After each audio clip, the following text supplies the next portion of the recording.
necesariamente con el contenido y las opiniones vertidas en este programa. De lunes a viernes, de 7 a 9 de la mañana, por RBC 104.7 y rbconline.pe al mundo entero, No hay derecho, con Glatzer Tuesta. Adelante ustedes.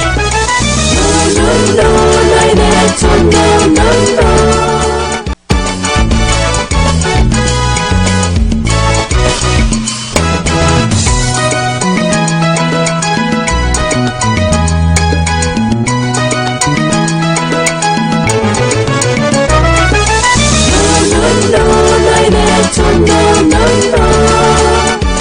¿Qué tal, amigos y amigas? Muy buenos días a todos y todas ustedes. Muchas gracias como siempre por acompañarnos. Son las 7:05 ya de la mañana. Vamos a dar inicio al 7:06 de la mañana. Estamos comenzando un poco tarde el día de hoy. Un saludo muy especial a quienes nos siguen todas las mañanas a través del 104.7 de la FM aquí en RBC Radio. Muchísimas gracias también a quienes a esta hora de la mañana nos están escuchando en distintas zonas del país. Un grupo importantísimo de radioemisoras que integran la red nacional de IDL Radio están también transmitiendo en vivo y en directo. Muchas gracias y mil disculpas porque ellos están esperando que iniciemos a las 7 en punto, porque desde esa hora están ya conectados con nosotros. Muchas gracias también a quienes nos siguen a través de varias radioemisoras, pero en horario diferido, y algunos canales de televisión que muy amablemente toman la señal y nos permiten también llegar a sus audiencias. Gracias a quienes nos siguen a través de internet. Ahí tiene usted, como digo todas las mañanas, varias alternativas. Puede buscarnos en IDL Radio, puede buscarnos también en RBC Online, y si usted habitualmente usa las redes sociales, pues ahí nos puede encontrar también en el Facebook, donde estamos transmitiendo todas las mañanas en vivo y en directo. Y quiero agradecer de manera muy especial a las personas que nos están siguiendo por estas redes. Hemos estado por estos días, la verdad, con bastante sintonía a través de las mismas. Si usted no tiene esa posibilidad, pero quiere no solo escucharnos o quiere comunicarse con nosotros, sobre todo esta mañana, pues tenemos habilitado también un número de WhatsApp, un número de teléfono, para que usted entre las 7 y las 9 de la mañana todos los días pueda comunicarse con nosotros y nos pueda hacer llegar algún mensaje sobre los temas que abordamos aquí todas las mañanas. El número es 99-7574-815, 99-7574-815, y ahí usted nos puede escribir. Y también quiero comentarles que ayer hicimos una pregunta para que usted participara en nuestra encuesta. ¿Confías en que la Corte Interamericana de Derechos Humanos anulará el indulto concedido a Alberto Fujimori tras la audiencia del 2 de febrero? Las personas que han participado dicen sí, 76%, no 24%. Vamos a hablar en detalle sobre esa posibilidad. Digamos que los anuncios que han hecho algunos integrantes de tanto, formalmente la Comisión Interamericana, pero también otras instituciones que trabajan mucho los temas del sistema interamericano y el sistema universal en materia de derechos humanos, han dado su opinión ya sobre este tema, y todas, absolutamente todas, coinciden en una cosa: que esto no ha sido regular y afecta claramente los compromisos internacionales y lo que el Estado había comprometido en torno al cumplimiento de sentencias que la Corte Interamericana dio en materia de casos muy puntuales como la Cantuta y Barrios Altos. Agradezco también a los medios de comunicación, a otros medios de comunicación, que como el día de hoy también reproducen algunas de las notas que se desarrollaron ayer aquí en el programa. La Red Relajada habitualmente viene los jueves, pero esta vez hicimos un cambio y tenía un problemilla para el día de hoy. Felizmente he podido superarlo y he venido a estar con Ernesto como todas las semanas aquí en la conducción del programa. Ernesto, ¿cómo estás? Muy buenos días. Hola, Glatzer, y muy buenos días a todos los que nos siguen. Y realmente no pareciera que estamos a finales de año, pero justamente se han adoptado pues una serie de medidas que no deberían haberse tomado ahora, y que eso ha hecho que continuemos trabajando, ¿no? Ahora, medidas, además, Ernesto, y esto es lamentable, o sea, no solo es la manera como se dio o se maldió un indulto que ahora está severamente cuestionado y que creo yo va a ser revertido por los entes correspondientes, sobre todo en el ámbito supranacional. Y no es verdad eso que algunos están diciendo. Ayer escuché a un analista decía internacional y hablaba de la Comisión y la Corte Interamericana, y la verdad, Ernesto, digamos, tenía un sancochado en la cabeza, no sabía muy bien qué era la comisión, estaba, digamos, tenía una confusión, y claro, eso transmitido a través de un medio puede generar distorsiones en torno a un asunto que sí te habilite esa posibilidad. Es decir, el Perú es un país que está sometido a la competencia, por ejemplo, de la Comisión y la Corte, porque será obligado, porque será amenazado, no, sino porque voluntariamente dijo eso. Es un avance en materia de protección de los derechos de todas las personas, y por lo tanto este es un Estado democrático que va a jugar en esa cancha y con esas reglas, y por eso es que cuando esos convenios internacionales ingresan a nuestro país, ingresan a la Constitución con rango constitucional, inclusive están por encima de cualquier otra ley y decreto, porque así el Perú soberanamente lo determinó. Y por eso es que cuando suceden estas cosas y no se resuelven o se resuelven mal a nivel nacional, gracias a eso que se hizo y se hizo bien, pues podemos acudir a entes internacionales, pero de eso vamos a hablar más adelante. Pero vamos a conversar, Ernesto, ayer realmente, si es que, porque la idea que quería desarrollar, discúlpame, era, no solo se hizo mal en términos del procedimiento, como se ha dicho, indulto express, sino que se trató de aprovechar las fiestas de fin de año para seguramente a la gente encontrarla ahí en otras actividades, que no reaccionara, pero la gente ha reaccionado. El mismo 25 ya hubo una movilización, y ayer ha habido una tremenda movilización aquí en Lima, digamos, decenas de miles de personas que han salido a la calle, han salido en varias regiones, y hay el anuncio de que se vienen más manifestaciones. Así que si al presidente de la República, para llevarlo a tomar esta decisión, le dijeron, mira, aquí está la encuesta de Ipsos, ¿no es cierto?, ad hoc, donde le preguntan a la gente si está de acuerdo con el indulto, sí, 60, 70%, ese 30% no va a hacer nada. Y en segundo lugar, esta gente, mira, te va a marchar una vez y después se va a tranquilizar, y yo creo que el presidente se equivoca, y ese va a ser probablemente el escenario en el que menos legitimidad no solo tiene ahora, sino el que le puede hacer la vida imposible. No se trata de que la gobernabilidad se resuelva, Ernesto, entre él y ahora Alberto Fujimori, pensando en que el Congreso es el único que le da el soporte. Si la calle está como está, yo creo que ese es un elemento no solo para el presidente, sino en general para otros ámbitos también, donde va el presidente a tener más problemas. Pero bueno, es una expresión importante la que ha sucedido ayer en las calles, Ernesto.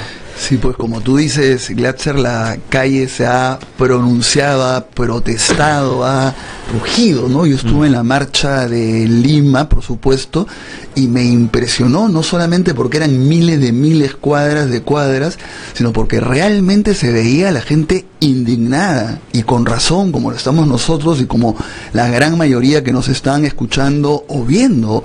Se pedía, pues, estaba toda la gente contra el indulto que se había otorgado de una manera pues absolutamente fraudulenta, queriéndolo pasar por humanitario, como vamos a ver después. Cada vez se descubren más las irregularidades, y en segundo lugar contra PPK, ¿cierto? Contra PPK por haberlo dado, ¿no? Fuera PPK era una de las cosas que se gritaba de manera impresionante, de que se vaya el presidente de la República, no es cualquier cosa. Y lo otro, además, ver todas las imágenes a nivel nacional era impactante, ¿no? Yo veía Piura, que están todavía con los efectos y con todo el tema de la reconstrucción, veía Arequipa, veía Trujillo, Abancay, Puno, Cusco también, ¿no? Muy ¿no? En todas partes. Y miren ustedes que esto se está dando, como decía Glatzer, a finales de año. Estamos en vísperas de Año Nuevo, se vio la misma noche que se recibía la Navidad, por una causa que es una causa democrática. O sea, miles de personas han salido a la calle en esta época para protestar por una medida que tiene que ver con democracia, con verdad, con derechos humanos. Entonces es impresionante. Yo creo que ahí hubo, sobre la encuesta, repito un comentario, Glatzer, rápido, ¿no? Yo siempre digo que en realidad está mal formulada la pregunta en Ipsos y en otras encuestadoras, cuando se dice ¿está de acuerdo o no con el indulto humanitario? ¿Por qué? Porque la gente ya asume que Fujimori está en unas condiciones de salud tales que es más humano que se vaya a su casa, cuando la pregunta debería ser, por ejemplo, ahora, está de acuerdo o en contra del indulto que se ha otorgado, sin ponerle la palabra humanitario. Sí. Y después preguntarle por qué cree que se le dio el indulto. Por enfermedad terminal, por las condiciones carcelarias, para evitar la vacancia, por acuerdo político. Porque si no es claro, tú estás de acuerdo con un indulto humanitario para, tú dices sí, si la persona está realmente muriéndose, que muera en su casa, o si las condiciones carcelarias te van a poner al borde de la muerte, también. Entonces cuando ya preguntas tú por el indulto humanitario, sustraes esta idea que lo primero que tienes que ver es si llena los requisitos o no. Sí, claro, porque efectivamente, ¿no? Y eso pasa en este y en otros casos, y la manera como se pregunta efectivamente determina un poco hacia dónde la gente, digamos, obviamente da su punto de vista. Pero claro, si le preguntas efectivamente a la gente, ¿usted cree que una persona que tiene una enfermedad grave, que se está empeorando, que debería ser indultado? Claro, la gente dice que sí. Pero, claro, ese no es el caso de Alberto Fujimori. Se están preguntando por otros casos. De hecho, ayer el diario La República sacó el caso de, digamos, varias decenas de personas, creo que son 90 personas, que, digamos, tienen severos problemas de salud en una etapa ya muy, muy delicada, y que les ha tomado entre 90 y 120 días tramitar, digamos, un indulto, y muchos de ellos no lo han conseguido. Claro. En el caso de Alberto Fujimori, comienza el 11 de diciembre, y se lo dan el 24 de diciembre, en 13 días, y eso ha reconocido un señor que es viceministro, que es todavía viceministro, yo esperaría que deje de serlo pronto, que se había Falconi, que trabaja con el señor Enrique Mendoza, que ha dicho que como su vida profesional siempre ha sido pasar piola y no, digamos, hacer olas en ningún sentido, pues hoy día sí va a ser recordado, y va a ser recordado malamente, porque va a ser recordado como el ministro que dio el indulto, Alberto Fujimori. Este señor lo que decía es, sí, es uno de los indultos más rápidos que se ha dado. ¿El más rápido, le pregunta? Sí, el más rápido que se ha dado, claro. Y el señor Mendoza, ayer pasamos los audios aquí, y dice, ahora critican que sea rápido. Nosotros hacemos esfuerzo para que todo sea rápido. Entonces se han inaugurado con Fujimori haciendo un indulto de esa manera. Y lo otro que ha dicho el señor Mendoza, y yo comenté el día de ayer, es que él dice, aquí no ha habido ninguna presión, nadie nos ha llamado a decirnos santos. Yo estoy convencido que nadie ha llamado al señor Mendoza, porque el señor Mendoza ha sido proactivo en ese tema, él lo ha hecho, o sea, él no ha necesitado que se lo diga, él ya tenía la consigna en la cabeza para sacar a Alberto Fujimori de la manera como ha pasado, y ahora esto se va a revertir. Pero Ernesto, Ojo Público, que es un portal muy importante de periodismo de investigación, ayer ha publicado algo que se llama, una nota que se llama La estrategia secreta del indulto, los últimos días de Fujimori en la cárcel. ¿Y qué cosa es lo que dice?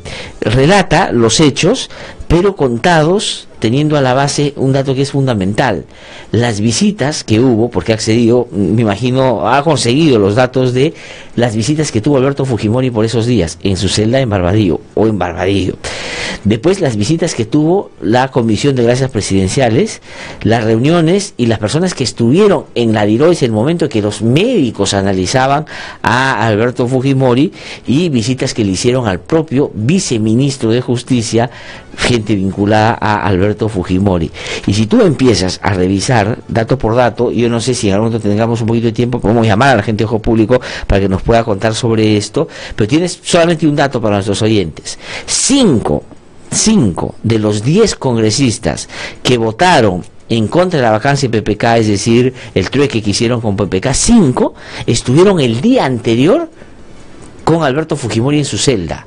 Es decir, el día anterior, cuando de que se votara la vacancia, fueron a visitar los 5 de estos personajes. Entonces, el señor Fujimori, que tan mal no estaba, porque recibía gente, daba consignas, daba cuenta de que efectivamente había un arreglo con Pedro Pablo Kuczynski para salvarle la vida en medio de esa discusión sobre la vacancia, ¿no? Más adelante vamos a dar datos más puntuales sobre lo que dice Ojo Público sobre este tema. Claro, en realidad, pues, como ya has mentido diciendo que es un indulto humanitario cuando en realidad es un canje, permanentemente vas a tener que mentir, tanto el presidente de la República, el ministro de Justicia y todas las autoridades, la primer ministro, permanentemente. Entonces eso le hace un daño terrible al gobierno, al país y a todos, que tú vas a escuchar al presidente de la República, a cualquier autoridad, y sabes que está mintiendo en esto que es tan importante. Ayer también escuché esto de las irregularidades que me sorprendió, es que Roger Rodríguez, exdirector de Derechos Humanos del Ministerio de Justicia, que creo que ha tenido una actitud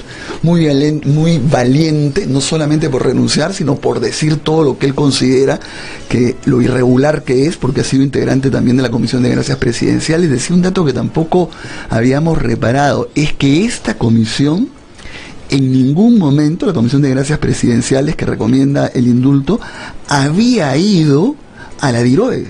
Es decir, ni siquiera había conversado con Fujimori y había verificado las condiciones carcelarias que, según la Junta Médica, era lo que ponía en riesgo. Fíjate tú lo grave que es. Y lo segundo, una cosa que también hay que reparar, ¿no? Siempre se decía que lo que debía justificar el indulto humanitario era el cáncer que tenía Fujimori en la lengua.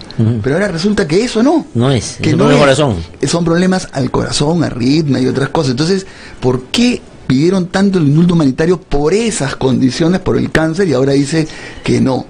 Y la otra irregularidad que también él mencionaba, sabiendo cómo era, que jamás la Junta Médica recomienda el indulto. Simplemente hacen un diagnóstico médico y la Comisión de Gracias Presidenciales evalúa si es que recomienda o no el indulto. Al final vamos a conversar también con una persona que también ha integrado a la Comisión de Gracias Presidenciales, que es Laura Vargas, que también tiene una gran experiencia ahí, ¿no? Pero un conjunto de irregularidades, como tú estás señalando, Glatzer, cada vez más, y eso hace que todo el mundo se indigne y diga, ya hubiese sido difícil creer que procedía un indulto humanitario, porque el presidente de la República venía jugando con el indulto permanentemente.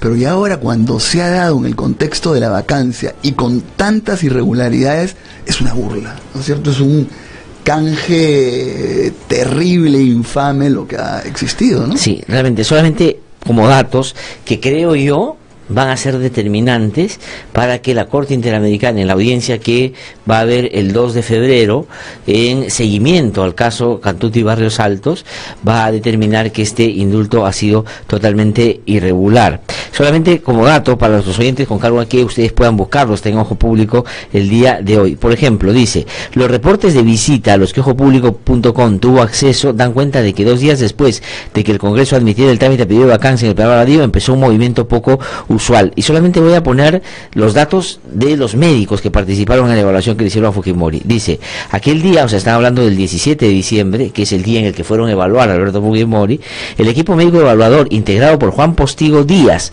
doctor de Fujimori desde 1997, que el 2002 adelantó opinión a favor de su liberación y que fue impedido de ocupar ese cargo en 2003 por la Comisión de Gracias Presidenciales, y estuvo también Guido Hernández Montenegro y Víctor Sánchez Anticona, que eran otros dos médicos, ingresaron a las 9:48 am y se retiraron al mediodía, pero no estaban solos. Miren, el día que hacían la evaluación a Fujimori, durante las más de 2 horas de aquella jornada, los médicos estuvieron acompañados, escuchen ustedes, del excongresista Alejandro Aguinaga, es decir, el médico de Alberto Fujimori, en medio de una evaluación que, desde mi punto de vista, tendría que ser totalmente independiente. Bueno, pero puedo decir, ya estaba el médico también para escuchar y opinar sobre algunos temas. Pero ¿qué más estaba? Los hijos del fallecido exfinancista fujimorista Germán Kruger Espantoso y Sergio y Germán Kruger Pecheira. Los ex candidatos a cargos locales Jaime Soberto Taira, Efer Muñoz Delgado y los partidarios Natividad Pérez Tuesta y Aldo Romero Pérez. Dice, por la tarde ese mismo día llegaron por separado los hijos de Fujimori. Keiko, su esposo y sus hijas estuvieron desde la 1 hasta las 13:45. Sachi y su hija estuvieron de las 3:15 hasta las 5. Y Kenji de 8:30 a 11 de la mañana del día siguiente. Se quedó ahí a dormir. Es decir, el día que le hacían la evaluación, fueron todas estas personas, y que en la mañana le hicieron una evaluación y Keiko fue en la tarde y nunca le dijeron que estaban haciendo un trámite a indulto. Es un dato que hay que revisar. Pero dice, el domingo 17 el presidente también recibió a los esposos Fernando, bueno, en fin, otras personas que no son tan relevantes para la historia. Pero aquí el dato que quiero contar es el siguiente. y tiene que ver con los congresistas que les decía. Dice, por aquel entonces Kenji ya había visitado a su papá el 18 y el 19 de diciembre, o sea, previo a la discusión sobre la vacancia. Sin embargo, escuchen esto, el miércoles 20, el día anterior a la votación del pedido de vacancia contra Kuczynski, acudió Kenji 2 veces a hablar con su padre. Primero estuvo desde las 11:15 hasta las 3 de la tarde y luego en la noche desde las 8 de la 8 de la noche en adelante, ¿ya? Dice, luego, este es un hecho clave, dice, comenzaron a llegar al centro de reclusión de Alberto Fujimori 5 de los 10 fujimoristas que al día siguiente se abstuvieron y salvaron a Kuczynski de la vacancia. Primero entró Guillermo Bocángel, luego Kenji junto a José Palma y poco después ingresaron Clayton Galván y Lisbeth Robles. Alberto Fujimori despachó con ellos casi hasta la medianoche. Solo Palma y Galván se retiraron a las 10:19 p.m. según el libro de las visitas. Aquel miércoles 20 por la tarde, mientras Kenji Fujimori aún estaba con su padre en la visita de la mañana, la Comisión de Gracias Presidenciales había enviado a la dirección del penal la copia de un documento dirigido a Luis Champín del Minsa para que tomen conocimiento de su contenido. El único interno de Barbadillo que tenía casos por resolver la Comisión de Gracias era Alberto Fujimori. Es decir, todo esto estaba organizado, está armado. Y a quien ya había hablado con Kuczynski y le había garantizado que por lo menos 10. Y para asegurar esos votos, hicieron que esta gente fuera a visitar a Alberto Fujimori para que les diera la consigna, cosa que cumplieron al día siguiente. Y ya mira, con esos datos, este indulto no sirve, no va, es nulo. La Corte Interamericana tiene que tomar esa decisión porque claramente fue un canje político, como tú has mencionado ya esta mañana. Claro, incluso la pregunta es, ¿cómo puede ser posible que una persona que está condenada por delitos gravísimos de lesa humanidad tenga la posibilidad de en cualquier momento llamar a los congresistas que están en el momento que se está discutiendo la vacancia? Eso también tiene que averiguarse cómo puede ser posible, ¿no? Cuando varios han afirmado que esto ha ocurrido. Entonces hay una serie de cosas que aclarar, ¿no? Las irregularidades son totales, porque yo digo, si es que fuera realmente un indulto humanitario, por ejemplo, ya hemos dicho 20 veces, estaríamos de acuerdo.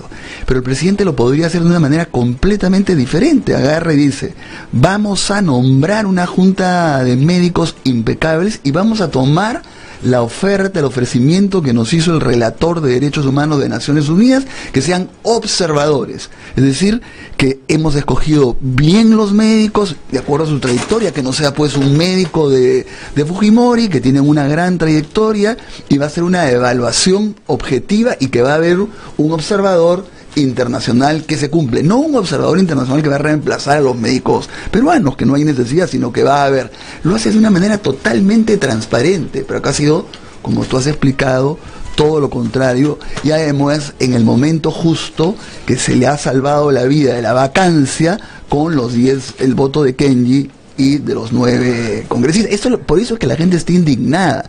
Ya hubiese estado indignada que se dé el indulto humanitario de una manera media rara, pero acá todavía que se nos quiere hacer creer que no tuvo nada que ver con la vacancia, ya demasiado. Y como digo, cada vez van a salir más mentiras y cada vez el presidente de la República tiene que mentir otra vez. Entonces, ¿qué credibilidad pueden tener las autoridades? Claro, no, y en el caso del presidente de la República, él cree que ahora tiene licencia para mentir porque asume que el fujimorismo, sobre todo la parte de Kenji Fujimori, que ahora está manejada por Alberto Fujimori, le va a dar el soporte político que él necesita.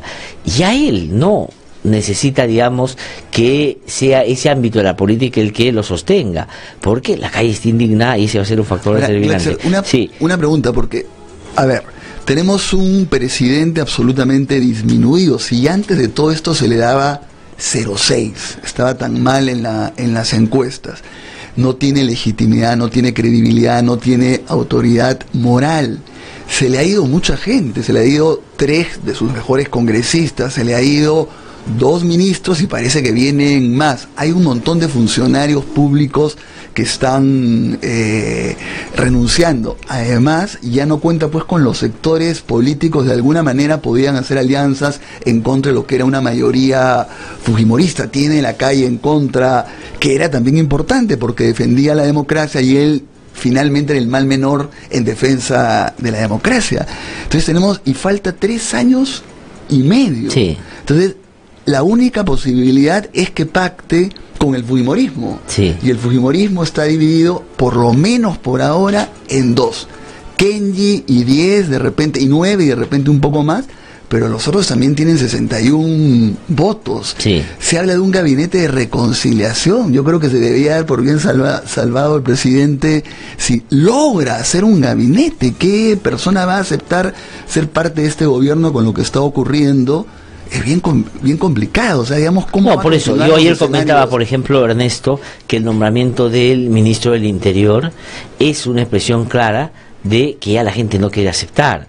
Es decir, este señor ha sido jefe de la policía hasta hace poco y, digamos, creo que hemos retrocedido tremendamente al no afianzar este modelo democrático de liderazgo civil en un sector como el interior. El jefe de la policía es jefe de la policía y técnicamente tiene que hacer bien su trabajo, pero que lo pongan de ministro. Y además, ya muy rápidamente pues ha circulado que el señor, digamos, cuando era oficial de menor rango, repartía almanaques de Alberto Fujimori en plena campaña en el año 2000, cuando ya se sabía de la podredumbre de un régimen que, digamos, lideró Fujimori con Montesinos y compañía, con Keiko Fujimori. Y cuando le preguntan al señor, oiga, pero usted estaba repartiendo almanaques, él dice, sí, no puedo negar lo que es evidente. Sí, claro, no lo puede negar porque ahí lo está moviendo, pero dice, yo me he movido en mi ámbito público con mucha transparencia.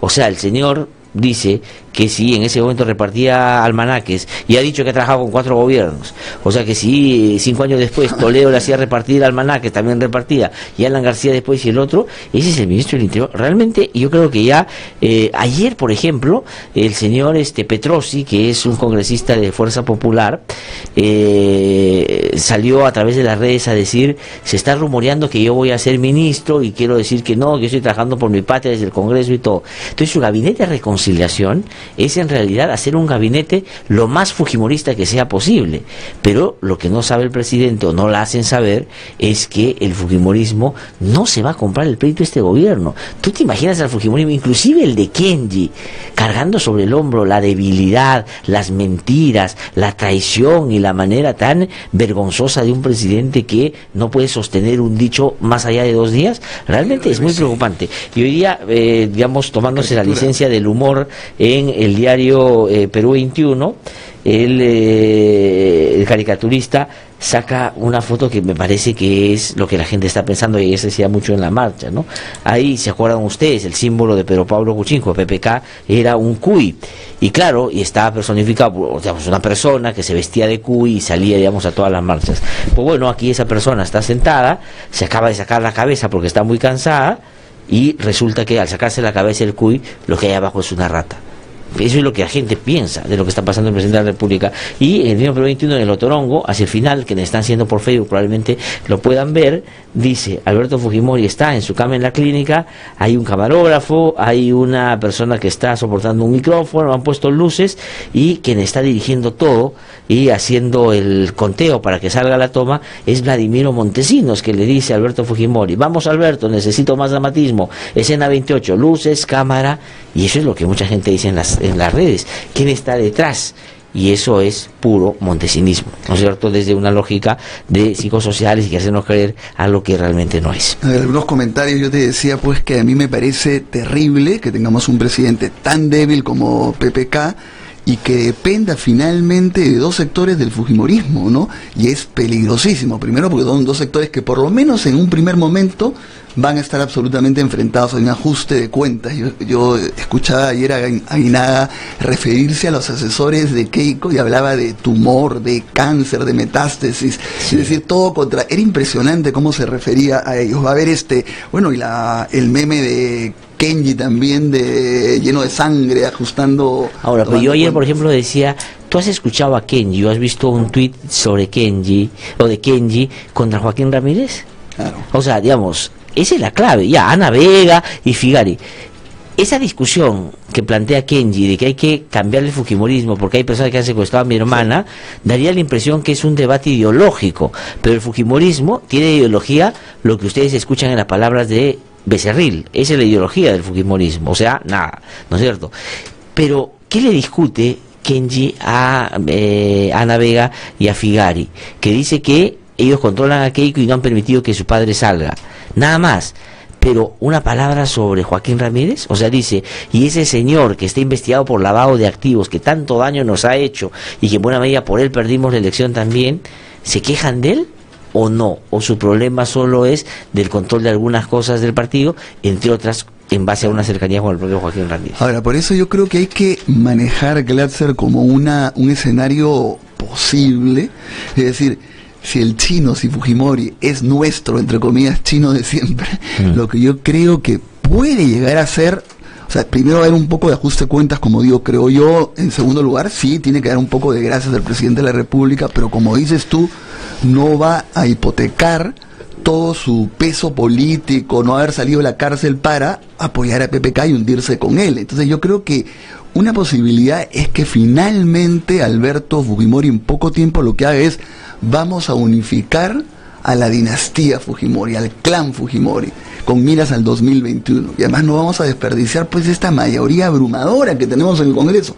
Vamos a reconstruirla, vamos a hacer lo que queramos con el Congreso, vamos a crear las condiciones y además, lo que acabas de mencionar, nos vamos a salvar del tema de la corrupción, porque recordemos que hay esta cuestión de Keiko más 500, de que darle más, está lo de Joaquín Ramírez, hay una serie de cosas que tienen que, de alguna manera, el mismo Kenji tiene problemas también con las empresas y los hermanos de Limasa y todo. Limasa, la empresa esta, o sea, Limasa se asoció con una empresa japonesa muy grande, que es bien raro, porque una transnacional cuando viene no se hace alianza pues con la bodeguita de la esquina de mi casa, ¿no es cierto? Trata de buscar un mercado mayor, pero se asoció con Limasa, y resulta que una de las personas que gestionó todo eso y le metió una inyección de capital muy fuerte, ha ido más de una oportunidad a visitar al propio Alberto Fujimori. Sí. Y esa es una investigación que ha hecho Edmundo Cruz, por ejemplo, que da cuenta de que parecería que hay mucha plata inyectada, que viene, inclusive podría venir del propio Alberto Fujimori. Entonces, la cosa no es, o sea, digamos, no crean que Kenji es el hijito bueno, tranquilo, buena gente. Cuando él pide sacar a su padre y logra lo que ha sacado, lo hace en base a un arreglo bajo la mesa. Pero el problema más es de Kuczynski que de él, porque él está haciendo lo que siempre ha dicho que iba a hacer. Pero en segundo lugar, él reivindica totalmente al padre. O sea, para él su padre no es asesino, no es ladrón, no rompió la decisión, el golpe de Estado, no. Él es, digamos, un fujimorista de Photoshop, un fujimorista, digamos, diría yo, publicitario. Pero no es un fujimorismo, digamos, ni decente, ni liberal, como algunos. Él habla de un acto de justicia, no habla para nada de un acto humanitario. Por eso yo no creo para nada que Alberto Fujimori y Kenji van a amarrarse a PPK en agradecimiento, sino todo lo contrario. Ellos tienen que apostar a ganar el 2021. Entonces, para eso tienen que tener al fujimorismo unido y evidentemente tener una actuación independiente y haciendo oposición. Ahora, vamos a ver primero, yo sí creo que va a haber primero un ajuste de cuentas y en segundo lugar una cierta, digamos, gratitud, por decirlo de una manera. Sí, eso va a ser de todas maneras en un primer momento. Decir, yo te salvé la cabeza y tú indultaste a mi padre, ya estamos... pero ese es un primer momento, va a haber una época de agradecimiento, pero después, ¿qué cosa es lo que va a pasar? El presidente va a seguir errático como siempre, disparándose a los pies, generando estas tonterías que hace a veces, y la gente del fujimorismo, inclusive aquella que le va a dar inicialmente el soporte político, le va a decir: hey, eres indefendible, yo quiero, pero tú no te dejas, y como no te dejas, yo ya no insisto, y lo van a dejar caer. Y yo la verdad creo que si PPK sigue como está, digamos, plantearse la perspectiva de los 3 años y medio que le faltan es ser muy optimista. Yo creo que puede terminar en una situación muy, muy compleja y de insostenibilidad, digamos, en términos políticos y sociales, que puede llevar a, no sé si una vacancia, pero de repente una renuncia, claro, lo que terminaría siendo, creo que de repente, la salida. Creo que coincidimos que es terrible que un presidente débil dependa del fujimorismo en sus dos vertientes o unidas, ¿no es cierto? Ahora, el problema de la renuncia también es que no hay mucha claridad de qué significaría los vicepresidentes, ¿no? Ahora, un comentario que te hacía antes de entrar, Glatzer, es que lo que sí, con la salida de Alberto Fujimori, no solamente con las irregularidades, sino que uno siente un poco que regresa, es el túnel del tiempo, estamos nuevamente en el pasado. Yo escuchaba en un programa de televisión a Marta Moyano y decía, Dios mío, ¿qué hemos hecho para merecer esto? Porque, según mi opinión personal, y creo que la de mucha gente, Marta Moyano, su único mérito en la vida es ser hermana de quien fue María Elena Moyano, que fue asesinada brutalmente, volada por los aires por Sendero Luminoso. Y esta se ha aprovechado de este nombre y fue congresista fujimorista. Pero fíjense ustedes por qué me refiero a ella. ¿Qué decía de la marcha?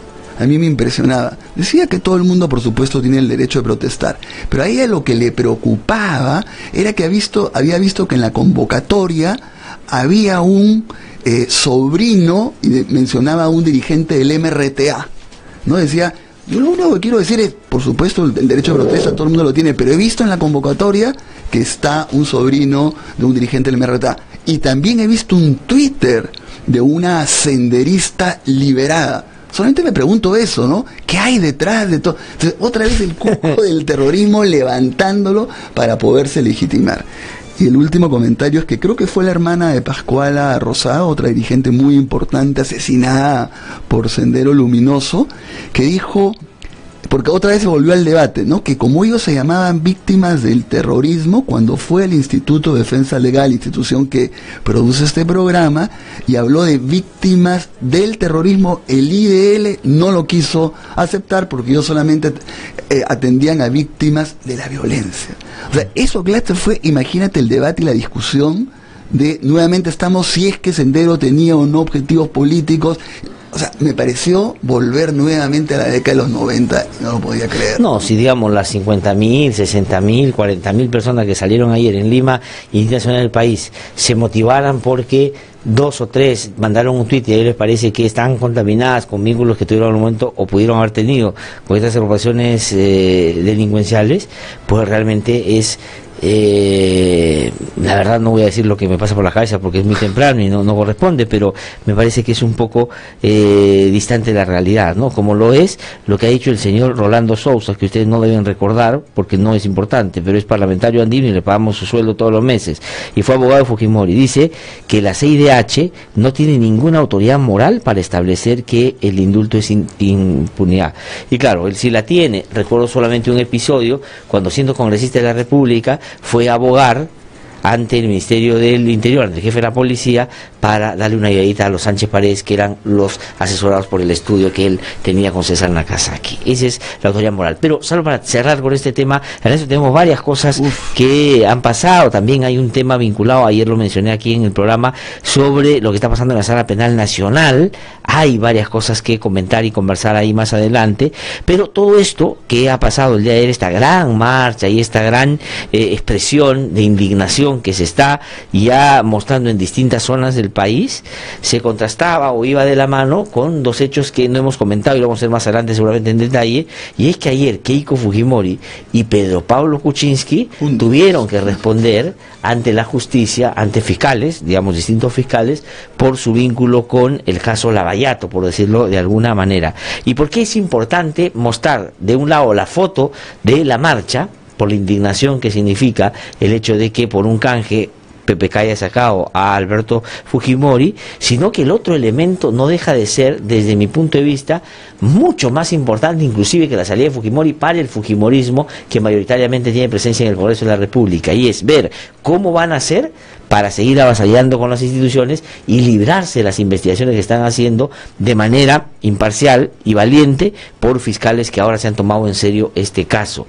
Pero tú veías la indignación, y a unos medios lo presentan así, la fotografía de la marcha, y de otro lado PPK y Keiko Fujimori recibiendo a los fiscales por estos casos. No hay que dejar de ver eso, el único motivo, el motivo principal de sobre todo el fujimorismo, su alianza con el APRA, es salvarse las investigaciones, y no lo quieren hacer por el peso de la razón o la defensa que puedan desarrollar, sino por el peso de sus votos y la matonería con la que se han mostrado en estos últimos tiempos. Son las 7:42 de la mañana. Vamos a una pausa, regresamos un instante.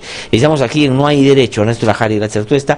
Vamos a tener, como de costumbre, el honor de estar con ustedes esta jornada. Así que ya regresamos. Soy Carolina Ollague, hermana de Dora Ollague, estudiante de la Universidad Nacional Enrique Guzmán y Valle, La Cantuta. Ella fue detenida, desaparecida, torturada, y ejecutada extrajudicialmente la madrugada del 18 de julio de 1992 por el Destacamento Colina, el grupo armado dirigido por el expresidente Alberto Fujimori, quien hoy está preso por los crímenes cometidos. El indulto es un insulto. En los últimos 10 años han matado a 137 defensores de derechos humanos y otros 835 están siendo procesados. En el Perú no existe una ley que garantice su labor. Es responsabilidad del Estado proteger y defender a quienes nos defienden. Únete a la campaña y apoya a los defensores de derechos humanos. Búscanos en Facebook como Yo Defiendo y síguenos para enterarte de sus historias. Antojos y manjares de Raúl y Ángela. Servicio a domicilio de comida gourmet, parrilladas, caja china, carnes al cilindro y postres para todo tipo de eventos, despedidas, bodas, promociones. También ofrecemos servicio delivery. Comunícate con nosotros al 278-5404 o al 997-233-244. Antojos y manjares de Raúl y Ángela. Que no te cuenten cuentos, el Diario 1 te cuenta la verdad. Compra el Diario 1, el diario oficial de la realidad peruana. RBC 104.7, la otra forma de vivir.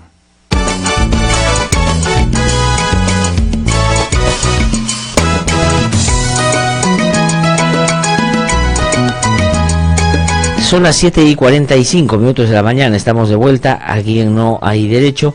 Vamos a conversar en un ratito con el presidente del Poder Judicial, Duberlí Rodríguez, doctor Duberlí Rodríguez, porque se ha generado toda una polémica en torno a una decisión que ha tomado el Poder Judicial para que, digamos, que no es una decisión que se ha tomado ahora, sino que ya llegó el tiempo en el que eso tiene que ponerse a la práctica, porque creó un sistema anticorrupción y lo que dijo es que todos los casos vinculados a delitos contra la administración pública, o sea, delitos de corrupción, y que tengan o que configuren además o estén vinculados a otros delitos complejos, tienen que salir de la Sala Penal Nacional y pasar a esta nueva sistema anticorrupción. Y esto, digamos, hace algunos meses cuando se planteó, digamos, empezó a discutir y dijimos, vamos a ver qué pasa, pero hay la posibilidad todavía de buscar una salida más armónica, conversando con la Sala Penal Nacional, buscar, digamos, algo que pueda no dejar de lado la experiencia que estos magistrados de la Sala Penal han tenido en torno a este tema. Pero el Poder Judicial ha seguido, el presidente del Poder Judicial, con esta iniciativa, y ahora eso tiene que, como decía, llevarse ya a la práctica. Y una de las figuras que ha terminado siendo usada para describir un poco la situación es la del señor Richard Concepción Carhuancho, juez que muchas de las personas que nos escuchan conocen por haber tomado decisiones importantes en los temas vinculados a Lavallato, que siendo de la Sala Penal Nacional ya no va a poder ver casos vinculados a corrupción. O eso es lo que inicialmente se plantea. El presidente del Poder Judicial ha salido a decir que eso no es así, que no tiene propiedad de ningún caso, pero, en fin, la discusión pasa por cuál es la mejor vía o la vía idónea para avanzar en esto que no se puede detener a propósito de las investigaciones que cada vez incorporan o involucran a personajes de mucho poder, sobre todo político y económico, ¿no? Bueno, yo lo primero, vamos a esperar para conversar con el doctor Duberlí Rodríguez, que es el presidente del Poder Judicial y el presidente de la Corte Suprema, pero yo decir primero que son, claro, hechos o temas muy complejos, porque son muy técnicos y muy especializados, que incluso para los abogados nos cuesta mucho entender, pero simplemente, a ver, una especie de traducción entre comillas. Lo que se está discutiendo acá es quiénes van a poder ver los casos de Odebrecht. O sea, no es un tema menor, es un tema importantísimo, porque es decir, no todos los jueces son iguales, no todos los fiscales son iguales, entonces es importante ver quién tiene la competencia de estos casos de Odebrecht, es decir, los de Toledo, los de Keiko, los de Moreno, absolutamente todos, los de Humala. Cuando digo lo de Keiko, porque todavía no estamos en un proceso como los otros, por Alan García también, todos los que tienen que dar cuentas son los casos vinculados a Odebrecht, también de la alcaldesa Susana Villarán y todo. Entonces, por un lado está la Sala Penal Nacional. Esto es una sala, pese a que se llama Sala Penal Nacional, tiene competencia a nivel nacional, que fue creada hace 20 años para ver casos de terrorismo, después de derechos humanos, se fue ampliando, y también tenía que ver los casos de crimen organizado. Y ahí queda lo de lavado de activos. Pero en diciembre del año pasado, como tú has dicho, se crea este sistema especializado anticorrupción. Entonces, a partir de ahí, la Sala Penal Nacional dice que, pese a todo, ellos son los competentes para ver Odebrecht, porque ellos ven lavado de activos. Y como lavado de activos es el delito más grave, jala los otros casos. En cambio, el doctor Duberly Rodríguez dice que si se ha creado un sistema anticorrupción, debe centralizarse todo ahí. Yo creo personalmente que hay argumentos a favor y en contra de ambos lados, y que debe resolverse ya, porque si no está creando un problema. Ahora, yo quisiera también preguntarle varias cosas al doctor Duberly Rodríguez, ¿no?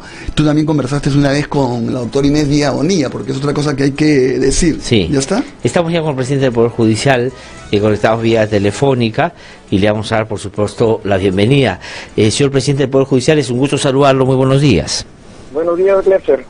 Muy amable, gracias por contestarnos a esta hora de la mañana. Estamos aquí con Ernesto de la Jara en el interés de que usted nos pueda comentar y reflexionar para nuestros oyentes qué cosa es lo que está sucediendo. Hoy día debe haber usted ya revisado los medios de comunicación, los diarios, y todos plantean, por ejemplo, el diario El Comercio, para tomar solo una referencia, dice: cambios en Poder Judicial generan fricciones.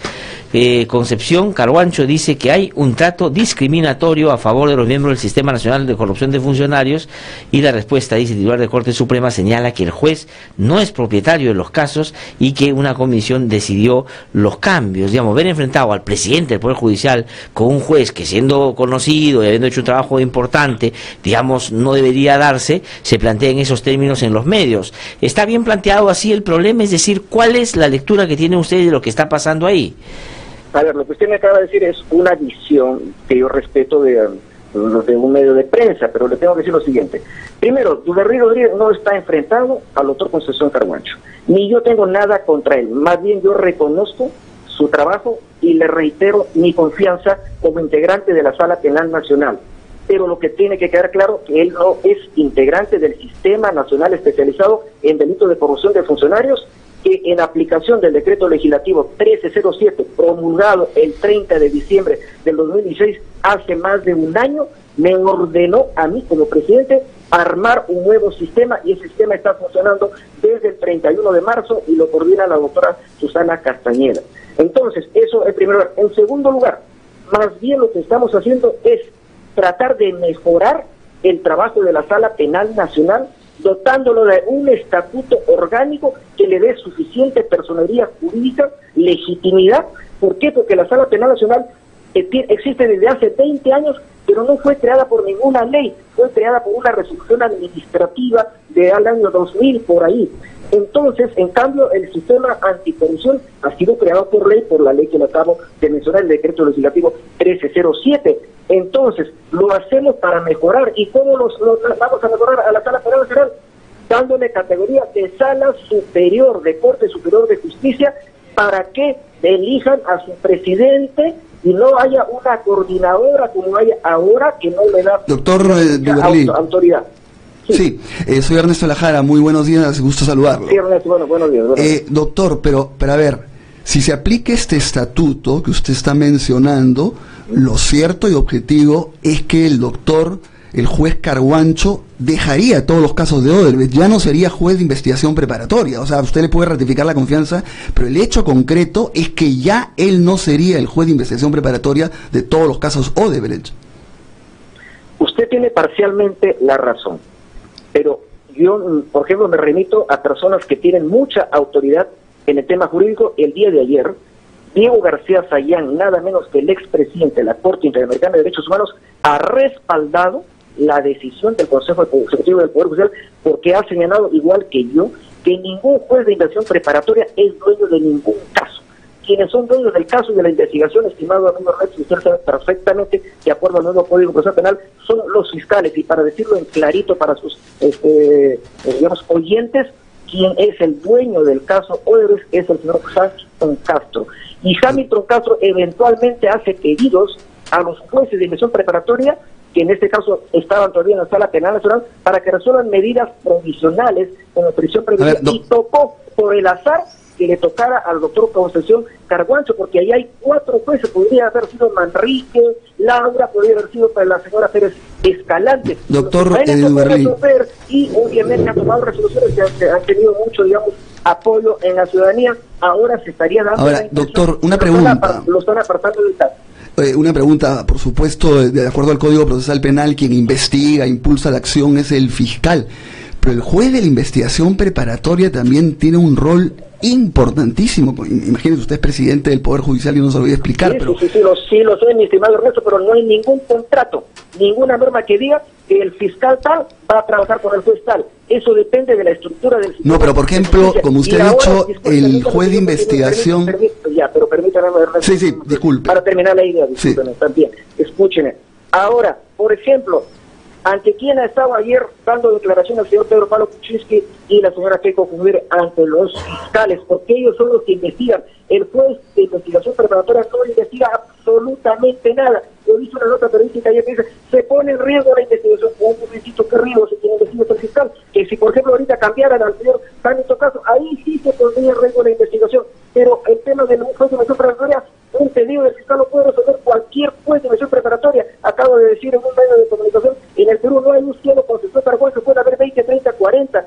Tenemos 3.080 jueces, y el Poder Judicial no es un solo juez, por más, digamos, valiente que fuera, como el señor Concepción Carguancho. Entonces, estimado amigo, sí, ahí tengo yo que aplicar la ley, el decreto legislativo que le acabo de mencionar. Además que he seguido todos los pasos, he formado una comisión presidida por quien es el más conocedor del tema procesal, es el doctor San Martín Castro, y él ha elaborado el estatuto que luego ha sido aprobado, doctor, en la Sala Penal Nacional, de tal manera, perdón, en el Consejo Ejecutivo del Poder Judicial, de tal manera que no hay nada que nosotros hayamos sacado a última hora, más bien nos hemos demorado un poco, porque desde ya ha pasado un año, desde el año pasado hasta este fin de año, entonces ya nosotros simplemente tenemos que implementar ahora.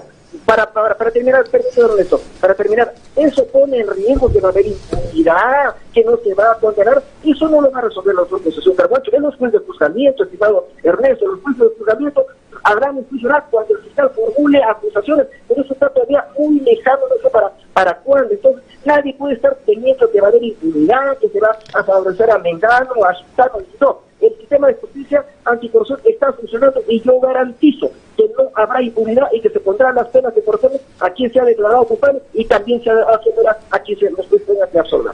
Doctor, a ver, primero yo quiero decirle que valoro muchísimo que el doctor Duberlí sea un magistrado, un presidente de la Corte Suprema que ha dado la cara permanentemente. Creo que eso ha levantado mucho el nivel de aprobación del Poder Judicial y además no dudo que su voluntad sea perseguir la corrupción, pero sí para poder aclarar, y yo creo que de alguna manera hay una cierta preocupación. ¿Por qué? Porque se ve que el doctor Carguancho lo está haciendo bien, tanto que, como digo, entre otros factores, el Poder Judicial ha elevado mucho su nivel de aprobación. Pero yo le pregunto lo siguiente.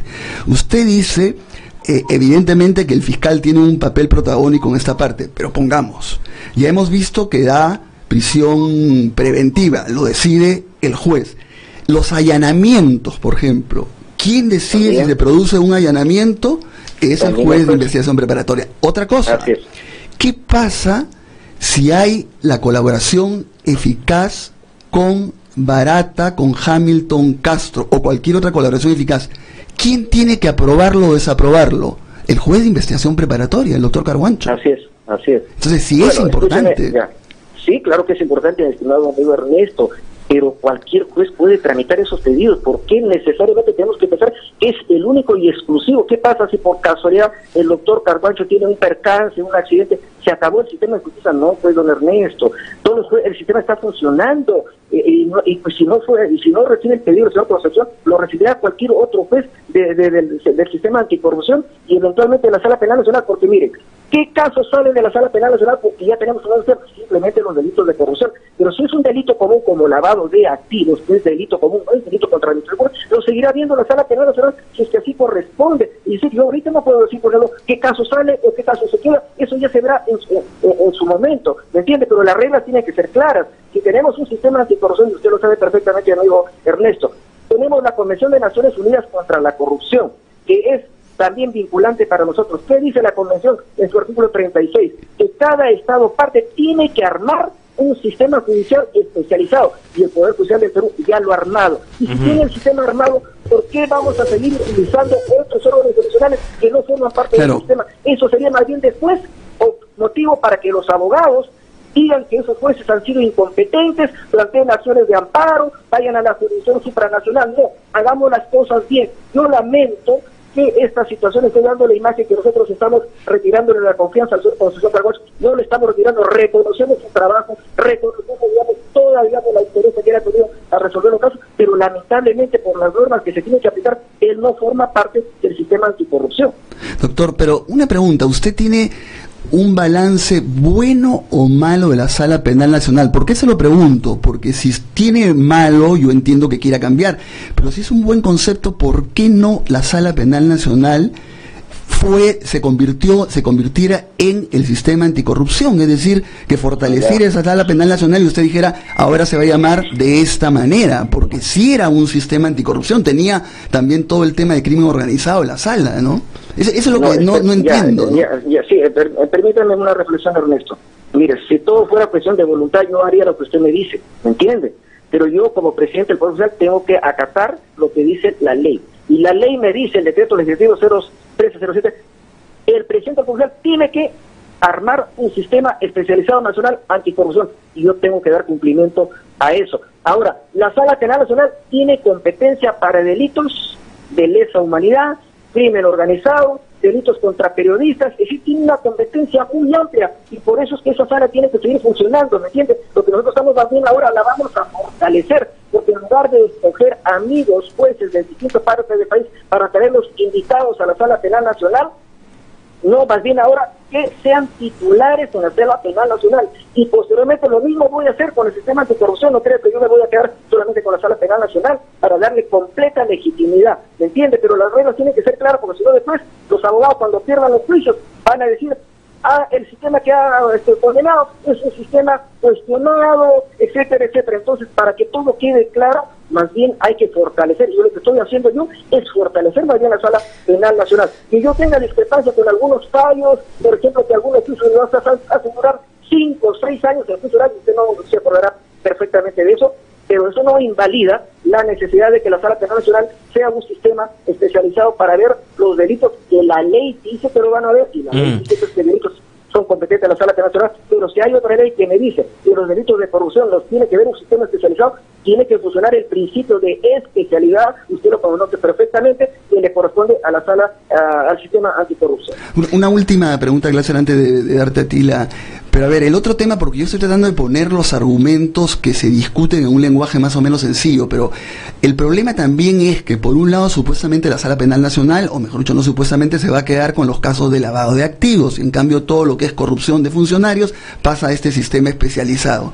Pero ¿qué cosa pasa? Que hay una especie de casos en el limbo, es decir, ¿cuáles son los casos que hay una conectividad? Es decir, son delitos de corrupción contra funcionarios públicos y a la vez es lavado de activos. Entonces la sala lo que dice, debe aplicarse el Código Procesal Penal, que dice que mande el delito más grave. En ese caso, según usted, cuando se mezcla lavado de activos y delitos de corrupción de funcionarios, ¿lo debe ver la sala o lo debe ver el sistema anticorrupción, y en base a qué no? Mire, si lavado de activos tiene como fuente a la corrupción, es obvio que, como lo dice el decreto legislativo 1307, tiene que pasar al sistema anticorrupción, porque lo fundamental ahí es la corrupción, ¿me entiende? Pero si es lavado de activos independiente de corrupción, lo ve la Sala Penal Nacional si es que está en un contexto de crimen organizado. Entonces, la norma es absolutamente clara, no puede haber medias tintas, y así lo dice la resolución, y así lo dice la ley, así lo dice el Estatuto de la Sala Penal Nacional, etcétera. Yo entiendo, don Ernesto, que esta decisión ha generado, digamos, controversia, desconfianza, pero eso se va en el camino se va a ir, digamos, normalizando, porque la gente va a entender que el sistema de corrupción está trabajando, sigue funcionando, está viendo el tema, por ejemplo, de Acurio, del Cusco, después de la sala del sistema anticorrupción han ordenado detención por lo preventiva de Acurio, y no solo esas facultades exclusivas de los jueces de la Sala Penal Nacional. El Poder Judicial es un todo, no es solo una persona, estimado Ernesto. Sí, doctor Duberlí Rodríguez, quería yo preguntarle, digamos, apelando a esto que Ernesto decía, un lenguaje lo más sencillo posible para que nuestros oyentes reciban claramente los mensajes que usted nos quiere dar esta mañana. Le pregunto lo siguiente, es decir, si el razonamiento es que todos los casos de corrupción y todos los casos de lavado de activos que se deriven de corrupción van a pasar al nuevo sistema anticorrupción, eso quiere decir en la práctica que todos los casos vinculados a Odebrecht y Lavallato pasan al otro sistema. Esa es una posibilidad, estimado Estelarse, porque yo no conozco en detalle cada caso, ¿me entiende? Eso lo discutirán digamos, en el juzgado pertinente con la fiscalía que interviene en el caso. Yo no puedo hacer, digamos, ninguna pronóstico de cada caso, porque cada caso es un caso. Puede ser que sea un caso exclusivo de lavado de activos, puede ser que el otro caso sea lavado de activos, pero con fuente digamos, claro, pero entonces cada caso tiene que tener un de acuerdo, pero procesal diferente. Pero mi pregunta es, sí, de acuerdo, cada caso, pero el principio es, si todos los casos tienen un componente de corrupción y tienen un componente de lavado de activos, que son la mayoría, si no la totalidad de los casos de corrupción, si tienen esos dos componentes, van al sistema anticorrupción. Así debería ser. Ya, de acuerdo, Así eso uno. Entonces, la segunda pregunta... Yo no puedo mentirle ni dorar la píldora, así tiene que ser, porque así está, lo dice el estatuto y así lo dice el decreto legislativo 1307. Ya, entonces... la polémica que se ha generado por, además, la declaración del doctor Richard Concepción Carhuancho, él ya no va a haber ningún caso vinculado a aquellos que tengan que ver con corrupción y lavado de activos y Odebrecht que lleguen como incidentes a la Sala Penal Nacional. De aquí en adelante todos los incidentes se van a resolver ya en el nuevo sistema. Es decir, Carhuancho queda en la práctica fuera de todos los casos. No lo sé, ya le digo que cada caso se analizará por partes, pero como regla general, los casos que tengan como base a hechos de corrupción, sí, obviamente tendrían que pasar al sistema anticorrupción. Ya, pero ¿de quién depende de que pasen o no pasen? Porque le pongo un ejemplo muy concreto. Usted ha dicho que lo que quiere darle predictibilidad a la lucha contra la corrupción, y si hay, digamos, una decreto ley que manda, que se cree el sistema, una ley que manda un sistema anticorrupción, usted no puede estar no implementándolo, porque eso puede generar que algunos procesados digan, oye, estoy siendo juzgado por alguien que no es competente, ¿de acuerdo? Pero ayer mismo, el juez Concepción Carhuancho ha resuelto un caso muy concreto, ya cuando los abogados del ex ministro Aurelio Pastor han preguntado, porque hace tiempo venían pidiendo un control de plazo de investigación de la Fiscalía, fueron al juez Concepción Carhuancho, que había citado una audiencia, no sabían que se había publicado todavía el estatuto del cual estamos conversando, y cuando ayer Pastor, no sé, trae su abogado, que es Ana Kazaki, ya pidió que primero se debata si Concepción Carhuancho debe ser o no el juez que resuelva ese incidente por lo cual llegó. O sea, ¿se da cuenta usted? ¿Y qué ha hecho Concepción Carhuancho? Ha decidido que sí lo va a llevar, que no va a acatar lo otro, porque considera de que él ya vio ese caso y lo va a seguir. En ese caso, por ejemplo, ¿está en lo correcto Concepción Carhuancho? Si usted me dice que desde el punto de vista administrativo legal está incorrectamente decidiendo, porque está desacatando el decreto legislativo 1307, está desacatando el estatuto de la Sala Penal Nacional ya publicado, y yo entiendo que en algún momento él rectificará ese punto de vista. ¿Por qué? Porque lo pone al margen de la ley. ¿Lo pone al margen de la ley a Concepción Carhuancho? O sea... Bueno, ya, y sé que tiene que terminar. Y la otra que quería preguntarle, comprenderá usted que la preocupación es mayor. Están tratando de traerse abajo al fiscal de la Nación. Están tratando de cooptar o tomar el Consejo de la Magistratura, sobre todo los partidos políticos que están siendo sus líderes investigados en los casos de corrupción vinculados a Odebrecht. Y ahora se toma esa decisión, y lo que mucha gente me está escribiendo en las redes ahorita y dice, ¿por qué hacen este cambio ahora? ¿A quién quieren favorecer? ¿A quién quiere cubrir el Poder Judicial? Pero, estimado Bleaser, pero ya ha hecho todo el itinerario. Esto parte del 30 de diciembre del año pasado, que se publica el decreto legislativo 1307 y me ordena a mí que arme el sistema anticorrupción para ver delitos de corrupción. Y yo lo que he hecho es eso. Entonces, ¿yo qué cosa de malo estoy haciendo? Estoy simplemente cumpliendo la ley. Y lamentablemente, en este camino, el doctor Concepción Carguancho ya no forme parte del sistema anticorrupción, pues así. Ahora, una última pregunta. Ahora por último, Glaser, sí. yo le digo a la ciudadanía que siga confiando en el sistema de justicia, porque por todo lo que usted me dice, del fiscal de la Nación, Tribunal Constitucional, es preocupante obviamente, y sobre eso la Corte Suprema ya ha emitido un pronunciamiento, ¿me entiendes? Pero el Poder Judicial en este momento no está intervenido, sus jueces no están amenazados, están trabajando con independencia, el sistema anticorrupción que se ha armado, usted lo conoce perfectamente, garantiza que todos los procesos anticorrupción se verán llevados adelante y se castigará y se condenará a quien tiene que condenarse. Ahora, doctor, una última pregunta. Mire, el problema está, creo yo, en que todavía el tema no está resuelto. ¿Por qué? Porque en varios casos los fiscales, que usted resalta su importancia, pidieron que sean los jueces de la Sala Penal Nacional los competentes para los casos. Lo pidieron los fiscales. El juez de investigación preparatoria le dio la razón, subieron a la sala y lo confirmaron. Entonces, lo que dicen es que ellos ya tienen la competencia, ya determinaron su competencia, sí, y por lo tanto no van a dejar esa competencia. Es verdad, ese es un tema obviamente bastante cuestionable, pero eso genera anarquía en el Poder Judicial y eso más bien hacerle un favor a los procesados, porque le van a dar un arma para luego cuestionar la validez de las decisiones que se tomen. Más bien hagamos las cosas con normalidad y los resultados serán mejores. Entonces, yo creo que no hay que alimentar desobediencia, rebeliones ni desacato, porque eso no es propio de una democracia. Doctor Duverly Rodríguez, muchísimas gracias por habernos atendido. Sé que tiene que tener una reunión, pero lo comprometo públicamente a ver si la otra semana con más tiempo conversamos aquí sobre otros temas también. Gracias. Muy amable, gracias, que le vaya muy bien, Ha sido el presidente del Poder Judicial, Duverly Rodríguez, que ha conversado con nosotros, que creo que hay que diferenciar. Uno puede estar o no de acuerdo con lo que ha dicho, y nosotros tenemos serias preocupaciones por las decisiones que se están tomando, pero creo que hay que reconocer siempre su voluntad de salir a responder, digamos, al margen de que efectivamente en las redes ahora están también haciendo muchas preguntas que se las vamos a hacer cuando venga la próxima semana. Decirlo, sí. Glatzer, que el problema está en que el tema no está resuelto, porque él invoca una serie de dispositivos y de estatutos, pero la Sala Penal Nacional también invoca una serie de normas, y lo que pasa es que no es que el juez Carguancho ha dicho ya, bueno, como el doctor Rodríguez está diciendo eso, yo me aparto. No, al contrario. No, ha afirmado. Se ha reafirmado. Es decir, yo tengo competencia de acuerdo a esta cantidad de normas. Sí. Yo lo que digo, a mí me encantaría era que pudieran juntarse el doctor Duverly, la coordinadora de la Sala Penal Nacional, Inés Villa, la coordinadora del Sistema Anticorrupción, Susana Castañeda, y ver cómo Carguancho y todos resuelven el asunto, un solo sistema fortalecido. Claro, porque la sensación, Ernesto, y toda la gente lo dice en las redes, son muchas las personas que dicen impunidad. O sea, digamos, todo se está moviendo para beneficiar a los que tienen más poder. Y de repente no es la voluntad, como dice el presidente del Poder Judicial, pero si no se resuelve, eso es lo que la gente va a seguir pensando, ¿no?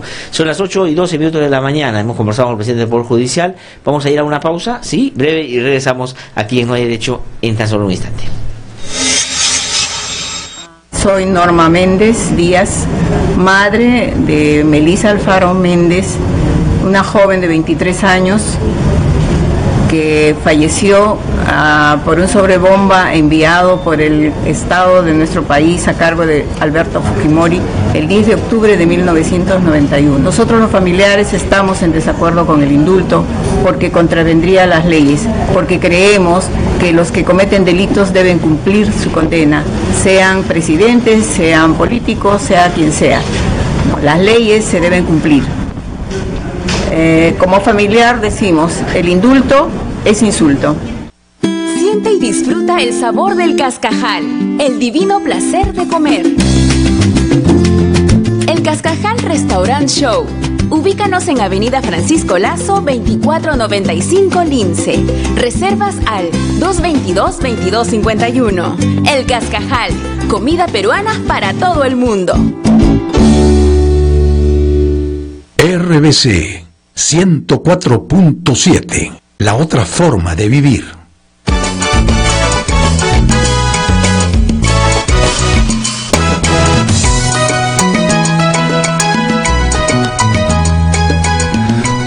Ahora vamos a tener también una entrevista realmente interesante porque estamos en el teléfono con Luis Ernesto Vargas. Él es uno de los miembros de la Comisión Interamericana de Derechos Humanos. La Comisión Interamericana es uno de los órganos del sistema interamericano. Como aclaraba al comienzo Glatzer, el sistema interamericano tiene dos órganos. Uno es la Comisión Interamericana de Derechos Humanos y otro es la Corte. La Corte resuelve casos. La Comisión puede hacer informes, visitas, pronunciamientos y está integrada por 7 personas. Luis Ernesto Vargas es uno de ellos, es un constitucionalista colombiano de muchísimo prestigio. ¿Y por qué lo estamos entrevistando? Porque ha habido un pronunciamiento de la Comisión Interamericana sobre el indulto a Fujimori. Y no es un pronunciamiento, digamos, genérico, no es que dice nos preocupa solamente, dice nos preocupa, pero afirma categóricamente, dice el indulto presidencial es una potestad pero con límites, y dice, porque el indulto de Alberto Fujimori no cumple con requisitos legales fundamentales como tampoco con elementos del debido proceso legal e independencia y transparencia de la Junta de Evaluación Técnica. Es una decisión contraria a las obligaciones internacionales. Entonces estamos ante una cosa categórica. Doctor Luis Ernesto Vargas, muy buenos días y muchas gracias por contestarnos el teléfono. Bueno, buenos días a todos ustedes y a todos sus oyentes. Sí. Bueno, lo que yo decía es que este pronunciamiento, esta nota que ha sacado la Comisión Interamericana es categórica en condenar al indulto que ha sido otorgado a Alberto Fujimori por el presidente de la República. No es solamente una expresión de preocupación, sino se afirma categóricamente que va contra las obligaciones internacionales, ¿no? Sí, realmente Ernesto ha hecho una magnífica exposición acerca de lo que es el contenido del comunicado de la Comisión Interamericana de Derechos Humanos como parte del sistema. Yo creo que podemos ya decirlo y evidenciarlo, el sistema realmente como tal está muy preocupado con lo que ocurrió por el hecho de la forma como se tomó esta decisión y por esa circunstancia fue expedido el comunicado. Particularmente creo que hicimos una censura acerca de la manera como se realizó la decisión, partiendo de la Junta Médica Oficial, que fue la que determinó que el expresidente Fujimori padecía una enfermedad progresiva, degenerativa e incurable, y las condiciones en que estaba, y la manera como esa Junta Médica fue integrada, incluyendo al médico particular del expresidente, y eso dio los estándares internacionales muy graves de independencia y de autonomía. Lo que más se quisiera es que cuando se tome una decisión de esta, basada en un concepto técnico, esos conceptos técnicos tengan ese linaje de autonomía o de independencia que se requiere para asumir este dictamen. Claro, y también en el comunicado se hace, digamos, mucho énfasis en que estamos hablando en un tipo de delitos sumamente graves de lesa humanidad, y que entonces el indulto no es proporcional y a la vez no toma en cuenta las particularidades. Entonces lo que yo puedo leer es que este indulto no corresponde, no puede darse para los delitos que ha cometido Alberto Fujimori por los cuales ha sido condenado. O sea, porque lo dice, ¿no? Desconoce el principio de la proporcionalidad y no toma en cuenta las particularidades de los crímenes de lesa humanidad. Entonces, yo entiendo así, o sea, ¿a usted le parece, como representante de la Comisión Interamericana, que no procede bajo ningún punto de vista este tipo de indulto para Fujimori y los crímenes que ha cometido? Sí, en efecto, y vuelves a hacer un muy buen resumen del texto del comunicado. Realmente aquí se violan todos los estándares de la Convención y todos los estándares que ha fijado tanto la Corte Interamericana cuando dictó las sentencias relativas a Barrios Altos, la masacre de Barrios Altos, a la desaparición y el asesinato de los estudiantes de la Cantuta, etcétera, y en consecuencia lo que nosotros vemos es proporcionalidad entre la decisión que toma el presidente del Perú en la actualidad y la condena por crímenes de lesa humanidad de que fue objeto el expresidente Alberto Fujimori. O sea, no hay ninguna consonancia, porque para que exista proporcionalidad se tiene que considerar tanto el derecho de las víctimas, de todas esas familias que fueron víctimas de las masacres, como de los derechos que pueda tener el expresidente Fujimori. Entonces, por esa circunstancia, no vemos que exista proporcionalidad en la decisión, y como la vemos absolutamente asimétrica y violatoria de los derechos de las víctimas, fue por lo que la comisión optó por pronunciarse. Doctor Vargas, muy buenos días. Quería yo preguntarle, porque ya la Corte Interamericana ha anunciado que va a dar una audiencia, va a realizar una audiencia el día 2 de febrero en el marco de su periodo de sesiones que hace habitualmente en San José de Costa Rica. Y si bien es cierto, va a participar el Estado peruano a través de sus representantes para dar seguramente los elementos desde el Estado, también van a participar los familiares de las víctimas o los abogados de las organizaciones que apoyan a las víctimas, a sus familiares. En esas audiencias, ¿hay algún nivel de participación de la Comisión Interamericana de Derechos Humanos también, habida cuenta que ese es el paso previo para llegar a la Corte? Sí, muy buenos días. Primero, la audiencia que va a realizar la Corte Interamericana es una audiencia de seguimiento a las sentencias de condena que ya produjo contra el Perú. En consecuencia, no se trata de un caso nuevo, sino se trata de evaluar la manera como el Estado del Perú, por medio del presidente Pedro Pablo Kuczynski, está acatando o desacatando, incumpliendo o cumpliendo las sentencias ya proferidas. Por ende, cuando se llega a la audiencia de principios de febrero, también va a participar ahí la comisión, es parte del sistema, como usted lo acaba de decir, y creo que vamos a integrarnos tanto la comisión como la Corte y a escuchar las víctimas en esa audiencia. Pero aparte de eso, la comisión, que tiene sesiones también, el primer periodo de sesiones en el mismo mes de febrero en Bogotá, también es posible que convoque una audiencia pública, y en esa audiencia pública pues vamos a invitar a las familias de las víctimas, a las ONGs y a las entidades que quieran participar en esta audiencia.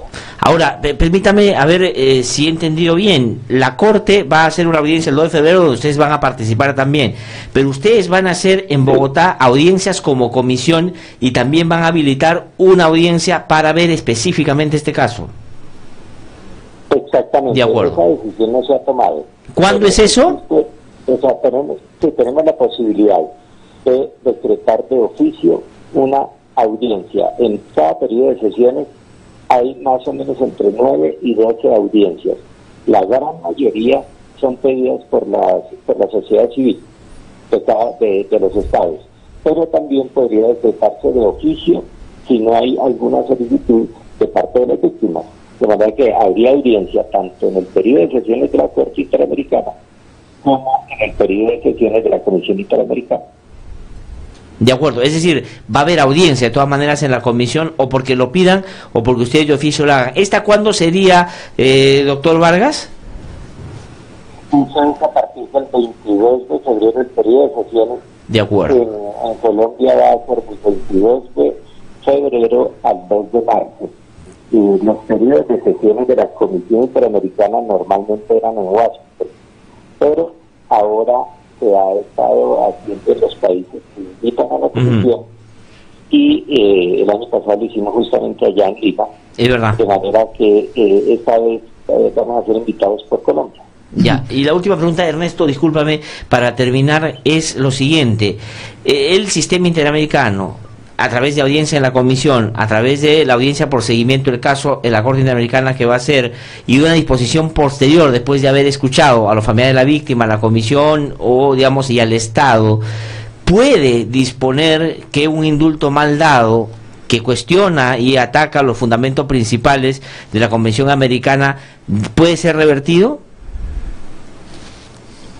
La decisión puede tomarse por una entidad o por otra, es decir, tanto por la Corte como por la Comisión, tendrían que ver con el desacato eventual en que incurra el Estado y eso pues lamentablemente conduciría a condenas contra el propio Estado. De acuerdo. Justo yo le iba a hacer una pregunta por ahí que se la hago de todas maneras, porque en el comunicado dice que se hace un llamado a que se adopten las medidas necesarias para restablecer los derechos de las víctimas que fueron afectados con esta decisión. Se refiere al indulto. ¿Nos puede decir en qué está pensando de alguna manera la comisión? ¿Por dónde se puede adoptar estas medidas? ¿Qué tipo de medidas en base a precedentes hay para que esté en regla, digamos, el Estado peruano en relación a este hecho? Pues Ernesto, de todas maneras tendríamos hasta ahora el inicio o el comienzo de las deliberaciones, de los debates, para ver a dónde podría llegar la decisión. Yo no quisiera en el sentido de adelantarme, primero porque me están encargando de la relatoría correspondiente al país, o sea, al Perú, y segundo porque pues no quiero de todas maneras generar la posibilidad de ser recusado para no poder participar de los debates correspondientes. Pero en ese sentido ni siquiera podría decir que antecedentes o adelantar los antecedentes con base en los cuales podría tomarse una decisión. Le ruego el favor que ustedes me entiendan, pero a mí me gustaría participar en el debate y en la decisión. Una pregunta es que en el comunicado permanentemente se habla de los delitos de lesa humanidad cuando se habla de los delitos cometidos por Alberto Fujimori. Entiendo entonces que la comisión da por hecho que estamos ante delitos de lesa humanidad, porque acá hay todavía algunos sectores que cuestionan eso, pero por el comunicado está claro que la comisión no cuestiona que sean delitos de lesa humanidad, ¿no? No, absolutamente, eso está, no solamente porque lo diga la comisión, eso está absolutamente decidido, no solamente está definido jurídicamente, sino que está decidido, resuelto por la Corte Interamericana de Derechos Humanos. Y el caso de ejemplo es absolutamente contundente, claro, la calificación de delitos de lesa humanidad, de los hechos en que incurrió el Estado a través de el presidente de entonces, por lo que hacía ese grupo La Colina. Entonces, en ese sentido son delitos de lesa humanidad sin ninguna duda, y repito que no es una definición sino ya una decisión judicial. Y lo mismo en el caso de la desaparición de los estudiantes de la Cantuta, e incluso si ustedes miraron el comunicado en la parte final, también muestra su extrañeza, porque no solamente se indulta por las penas impuestas, sino que también se otorga una gracia presidencial porque se le excluye de cualquier proceso penal que esté siguiendo, y eso es muy grave porque el caso Pativilca no ha sido juzgado y sin embargo ya se le está condonando, indultando la posibilidad de que ni siquiera se pueda seguir el proceso penal contra él. Así es. Ahora, una última pregunta. También son delitos de lesa humanidad. Sí, una última pregunta, doctor, por lo menos de mi parte, es algunos periodistas o analistas dicen, ¿para qué ya la audiencia ante la Corte si ya la Comisión Interamericana adelantó opinión en el sentido que ya está diciendo que es un indulto irregular que va contra la Convención? Entonces, como que han puesto en duda la objetividad y la imparcialidad del sistema interamericano por este comunicado. ¿Cómo respondería usted a esto? No, sencillamente no solamente la Comisión, la Corte, las entidades de derechos humanos a nivel orbital se han pronunciado. Realmente no es que sea una novedad, incluso la Comisión fue la última que se pronunció. Pero estamos simplemente ajustándonos a lo que viene precedido como sentencias de condena y a lo que dice la Convención Americana. Entonces, en ese sentido, cuando se hace una audiencia, se hace para escuchar fundamentalmente al Estado, para saber qué explicaciones da con relación a las sentencias que ya habían sido proferidas y que estarían siendo desacatadas. La idea es saber si hay desacato o no hay desacato. ¿Por qué? Porque el indulto de todas formas es una facultad presidencial, y esa facultad presidencial ya después se mirará si realmente se ajusta o no se ajusta a los cánones. De entrada pareciera que no, pero eso no obsta para que si se llega a establecer lo contrario, pues también se tome una decisión en contrario. Clarísimo. Muchísimas gracias, doctor Luis Ernesto Vargas, por haber conversado con nosotros y habernos explicado con tanta claridad el pronunciamiento que ha hecho la Comisión Interamericana de Derechos Humanos en un escenario que no nos hubiera gustado se produzca de esta manera, pero que lleva otra vez al Perú a, digamos, una situación de inestabilidad y de tener que explicar una medida que es probable dentro de poco sea revertida. Muchísimas gracias, muy amable. Muchas gracias. No, a ustedes, que estén muy bien y feliz año. Esté muy bien, que le vaya muy bien. Ha sido entonces el doctor Luis Ernesto Vargas, él es integrante de la Comisión Interamericana de Derechos Humanos, que ha gentilmente conversado con nosotros esta mañana. Vamos a una pausa, regresamos en un instante. Estamos aquí en No Hay Derecho. Yo soy Javier Roca Obregón, papá de Martín Roca Casas, estudiante de Economía de la Universidad del Callao, que fue secuestrado en el gobierno de Fujimori. Fue secuestrado y conducido al sótano del Servicio de Inteligencia del Ejército, donde fue torturado, asesinado e incinerado por los militares. Por lo tanto, el indulto será un insulto. Mi nombre es Huber Flores, soy de la comunidad indígena Santa Clara de Uchuña. Venimos luchando hace más de 3 años para que se nos reconozca el derecho a nuestros territorios ancestrales, que la empresa de palma aceitera y los traficantes de tierra nos quieren quitar. Ya han matado a 6 campesinos y quemado mi casa, mi familia, mi comunidad, y nuestros dirigentes venimos siendo amenazados.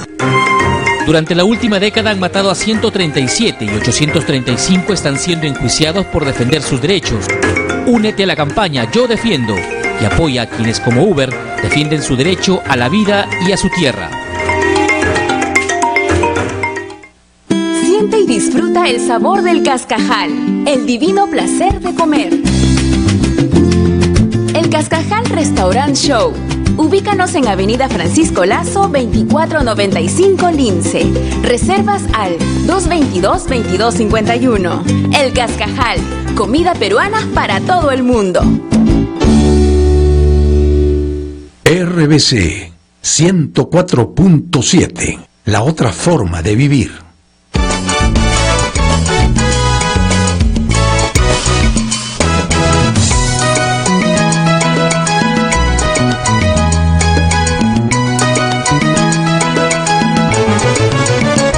Después de esta interesantísima entrevista con uno de los miembros de la Comisión Interamericana de Derechos Humanos, es un comisionado de los 7 que existen, donde ha aclarado una posición absolutamente crítica, como ya lo habían manifestado en un pronunciamiento.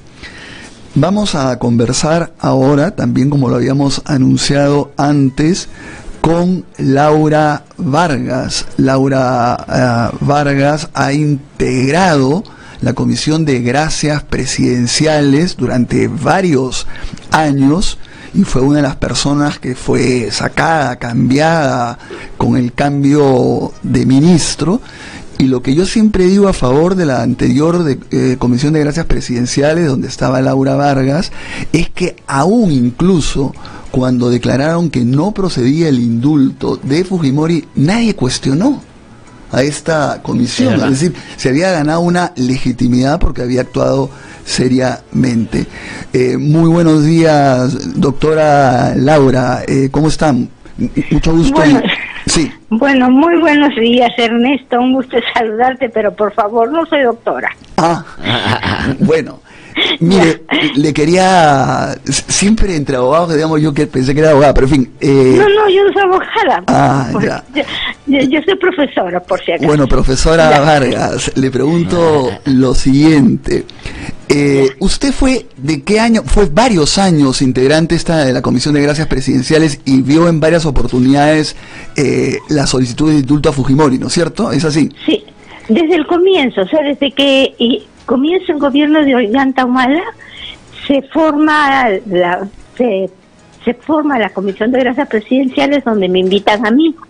Es con el primer ministro de Justicia, con Pancho Eguiguren, que nos invitan a 2 personas de la sociedad civil, y ambos de alguna manera vinculados a nuestras iglesias, ¿no? No en representación de ellas, sino como una representación más ética desde la sociedad civil, digamos así, porque no fuimos nombrados por nuestras iglesias, pero sí teníamos el respaldo, digamos, para poder hacer este trabajo, ¿no? Que se consideraba un trabajo muy importante para poder ayudar en el sistema penitenciario, ¿no?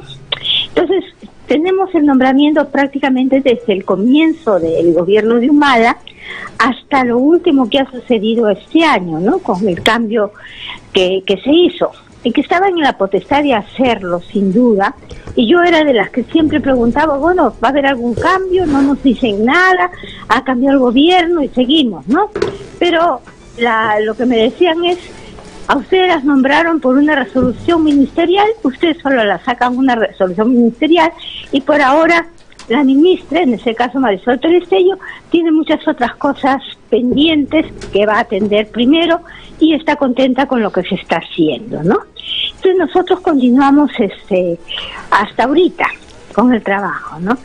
Y efectivamente la solicitud del indulto para Alberto Fujimori se presentó en varios momentos, pero ya en el momento en que se discute la solicitud, ya viene, digamos así, con todas las de la ley. Perdón, pero, profesora Vargas, ¿usted actualmente integra la Comisión de Gracias Presidenciales? No. Es que como dijo, continuamos, ya. Perdón, había un... Sí. No integro. O sea, todos nosotros fuimos... no se nos invitó a salir, simplemente se dio una nueva norma, ¿no? Ajá. Y en la nueva norma se nombraba una nueva comisión.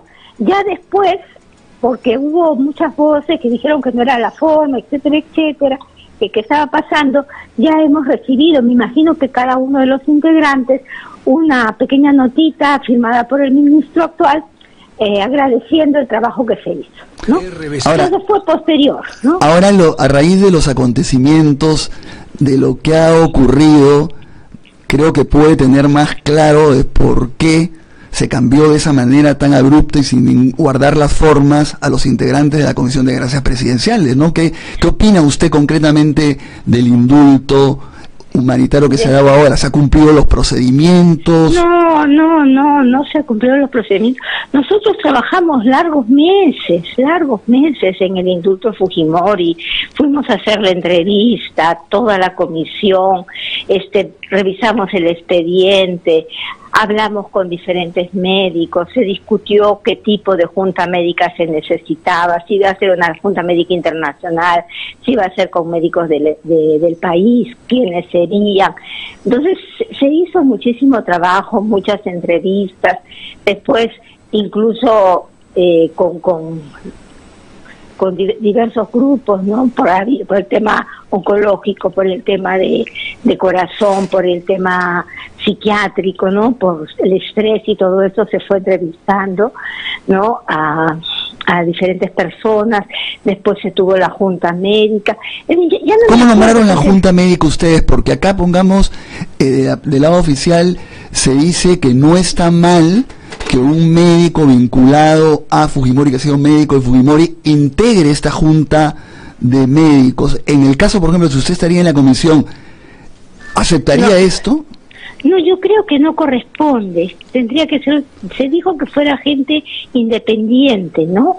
Que revisara el expediente, que analizara, que lo pudiera ver, pero se dijo que, porque había un médico de cabecera, digamos así, que lo veía permanentemente, ¿no? Y que siempre el médico al que se le preguntaba consultas para cualquier otro interno sobre cuestiones de salud, ¿no? Pero se dijo que por la cercanía no convenía que esta persona integrara la junta, ¿no?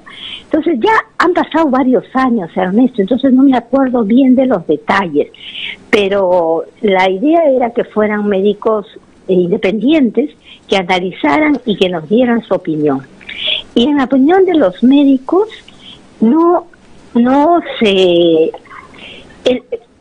no se ameritaba el indulto humanitario. Sin ninguna duda, estar en la cárcel tiene que ser un factor de estrés terrible para cualquier persona. No estamos diciendo que no pasa nada, ¿no? O sea, de hecho afecta.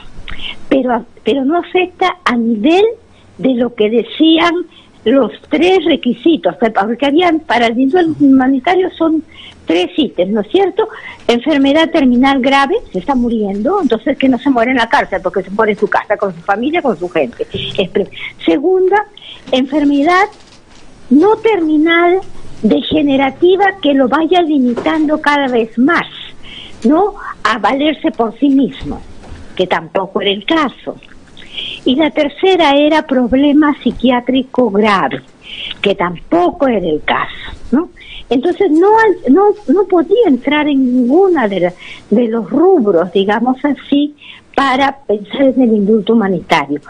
Y lo que a mí personalmente más me impresionó, porque fuimos en la entrevista, hablamos con él largamente, visitamos todas las instalaciones, vimos su habitación, todo, ¿no? Todo lo que hacía, porque tenía profesor de pintura, tenía pinturas, tenía cosas de arcilla y que hacía, ¿no? Sí, tenía su pequeño huerto, él es ingeniero agrónomo, ¿no? Sí.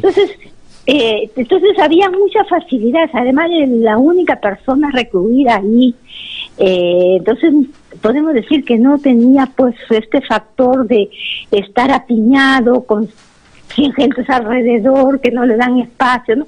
Habían condiciones especiales, ¿no? Laura, ¿qué tal? ¿Cómo está? Buenos días, soy Glatzer Tuesta. Hola, Glatzer. Gusto saludarla. Laura, quería preguntarle, porque en torno a esto último que acaba de decir, en este caso, la Comisión de Gracias Presidenciales ni siquiera visitó a Fujimori. Es decir, no fue a verificar mínimamente si es que se generaban o se producían o había esas condiciones adversas, digamos, que podrían perjudicarle en su salud. Ese, por ejemplo, es un elemento desde su punto de vista sustantivo para llegar a la conclusión de que no se hizo debidamente el proceso. Por supuesto. Mire, cuando venía un pedido de indulto humanitario, se leía el expediente. Si el pronóstico era muy malo, ¿no? Entonces, y no había claridad para nosotros, para tomar la decisión, normalmente se decía, reservamos el expediente y lo vamos a visitar, para ver in situ la realidad. Como este era un caso extraordinario, desde el comienzo dijimos, tenemos que tener una cita, tenemos que ir a entrevistarnos con él, tenemos que escucharlo a él, ¿no? No solamente leer el expediente, para poder tener una posición, ¿no? Y eso hicimos, el conjunto de la comisión, con quien preside la comisión, el doctor Oscar Aycenoa, nos entrevistamos con él y tuvimos prácticamente toda una mañana ahí en Barbadillo, conversando con él, viendo la situación, ¿no? Y cuando hemos salido, bueno, también le preguntamos por cómo él entendía su reclusión, ¿no? Y eso a mí personalmente, una de las cosas que me impresionó más es que dijo que él era inocente de todo lo que se le acusaba, ¿no? Entonces, una primera sensación mía es que ¿cómo vamos a dar un indulto a una persona que dice que no es responsable de nada de lo que se le acusó, ni por lo que se le condenó? Era una cosa que yo tenía acá, ¿no? Ahí hay algo que no funciona. Y los mínimos, si yo estoy pidiendo un indulto, es decir, mira, me equivoqué, no, metí la pata, hice algún daño, pero no, fue una cosa así, ¿no? Entonces, bueno, ya ese fue un elemento que todos nosotros valoramos, discutimos bastante, hablamos con muchos médicos, fue un trabajo de varios meses. No ¿Cuántos meses demoró? Por lo menos 6 o 7. Laura, y sobre eso quería preguntarle, digamos, agradeciéndole mucho, porque tenemos que ir terminando ya, pero ha quedado claro el punto de vista, pero un indulto humanitario, ya ni siquiera le digo por que sea Fujimori, que ha sido presidente, sino en general, ¿se puede tramitar en 13 días? O sea, es decir, ¿es posible que se pueda llegar? Claro, imagino cuando hay una situación terminal, es decir, una persona ya está... Sí, y claro, por supuesto, ha pasado, no ha pasado. Claro, que pero... dice, bueno, mira, se está muriendo, ya este es el diagnóstico, y efectivamente, ¿no? Se puede hacer muy rápido, ¿no? Pero incluso 13 días es poco, porque después que nosotros hacemos la evaluación, tiene que pasar a no sé qué despacho, y de ahí pasa al viceministro, de ahí pasa a la ministra, y después de ahí pasa recién al presidente, ¿no? Entonces no es que se hace así, no es express, digamos, no es un indulto express, no es una cosa que tiene que cumplir determinadas normas, ¿no? Entonces la sensación que deja es que se hizo el cambio en la comisión precisamente porque lo que se quería era un grupo que fuera más proclive o que pudiera más fácilmente recomendar un nuevo indulto, porque la comisión que seguíamos nosotros no lo discutimos, porque las veces que llegaban pedidos prácticamente todos los meses de diferentes personas pidiendo el indulto, no cartas y cartas, pero no era un pedido formal en los términos que debería presentarse. Entonces, por eso siempre se decía que se añadan los documentos, que se presenten de acuerdo a lo que a la norma exige, ¿no? De acuerdo. Entonces, sí, pues ahora, y justamente por eso está siendo severamente cuestionado. Laura, queremos agradecerle muchísimo por su participación gusto, gracias, y además por la encantada. claridad con la que nos ha contado, digamos, cómo desarrollaron su trabajo, y ahora claramente esto demuestra y explica por qué cambiaron todo para hacer este trato express o VIP que le andaba a Fujimori. Muchísimas gracias, muy amable. No, con todo gusto, encantada, gracias. Muchas gracias, Laura. Un abrazo, Laura. Igualmente, Ernesto. Muy amable, Laura Vargas ha conversado con nosotros. Carlos Rivera, director del Instituto de Defensa Legal, abogado de la familia de la víctima en los casos por los cuales Fujimori estuvo preso hasta hace unos pocos días, y gracias a un ya claramente establecido intercambio político ha terminado saliendo de la prisión sin que esto sea lo que correspondía. Don Carlos Rivera, buenos días. Gracias, buenos días Ernesto, un gusto nuevamente estar tan pronto por acá. Sí, para actualizar un poco lo que ha pasado, porque así como, digamos, el indulto ha sido expreso y en 13 días han podido hacer de alguien que no correspondía a un enfermo casi terminal, entonces lo que corresponde es, del otro lado han pasado varias cosas también, pronunciamientos de la Comisión Interamericana, de Naciones Unidas, pronunciamiento de la Comisión Internacional de Justicia, es decir, se ha pronunciado un montón de gente con estos temas, pero la pregunta es, los hechos concretos que se van a producir son, el 2 de febrero, una audiencia que va a hacer la Corte, y acabamos de hablar con un miembro de la Comisión Interamericana que dice, si lo piden los familiares de las víctimas o de oficio, ellos también van a hacer una audiencia en el periodo de sesiones en Bogotá a finales de febrero de este año, o sea, en los dos va a haber audiencias.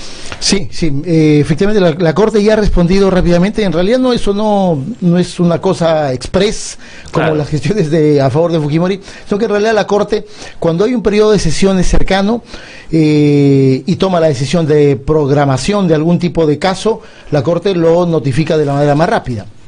También para que el Estado tenga la posibilidad de ir haciendo las observaciones al informe que nosotros hemos presentado el día 26, ¿no? Y por lo tanto ya me parece que la posibilidad y el pedido que nosotros habíamos hecho de que se produzca una audiencia de supervisión está aceptado, está programado. Me parece que ese es el dato en términos de la notificación de la Corte. Pero, o sea, es cierto que se pronuncia rapidísimo cuando uno le hace la solicitud, pero también podría no haber aceptado la audiencia, podría simplemente... entonces, el hecho que ya haya programada una audiencia para ver el caso de indulto de Fujimori, sí es una señal. Es una señal en el sentido de que, por lo menos la Corte ha evaluado en un primer momento de que es un tema necesario de analizar. Necesario de escuchar a cada una de las partes que vamos a intervenir, tanto los peticionarios, la comisión y los representantes del Estado peruano, ¿no? Pero yo quería hacer el énfasis de que no todo el mundo que pide una audiencia le da una audiencia. No. Ahora, hay otro elemento. Lo que pasa es que están saliendo por los últimos días los medios de comunicación, o ponen a Nakazaki o a alguien que piense como Nakazaki, o ponen a unos nuevos analistas que he visto ahí del sistema interamericano, que la verdad saben lo que yo sé de aeronáutica más o menos, y la verdad que están distorsionando el escenario. Pero la pregunta es, ¿hace o no la diferencia el hecho de que este caso sea un caso que ya tiene sentencia en la Corte Interamericana? O sea, no es un caso que acaba de llegar y que efectivamente tiene un periodo. Eso en relación por supuesto, porque en realidad la Corte, por lo tanto, ya tiene una competencia sobre el caso. Y la razón por la que hemos acudido es justamente por el hecho de que la Corte ya ha tomado una decisión, y además una decisión de fondo. Pero además en el caso Barrios Altos no solamente hay una decisión de fondo, sino que hay por lo menos una resolución de cumplimiento cuando se produjo el incidente de la sentencia de la Sala Penal de Biestein, ¿no es cierto? Y por lo tanto la Corte Interamericana en el caso Barrios Altos no solamente tiene un caso particularmente emblemático, no solo para el sistema interamericano, sino para el derecho internacional en general, porque hay que recordar que a través de esa sentencia se anularon leyes de amnistía, lo cual desde marzo del año 2001 pasó a ser un precedente de carácter universal en el derecho internacional de los derechos humanos.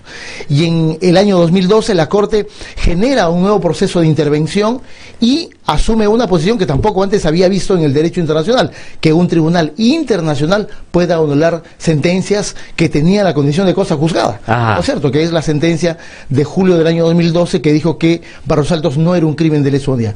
Por lo tanto, todas esas voces que vienen a argumentar ahora la supremacía de la soberanía del Estado, ¿no es cierto?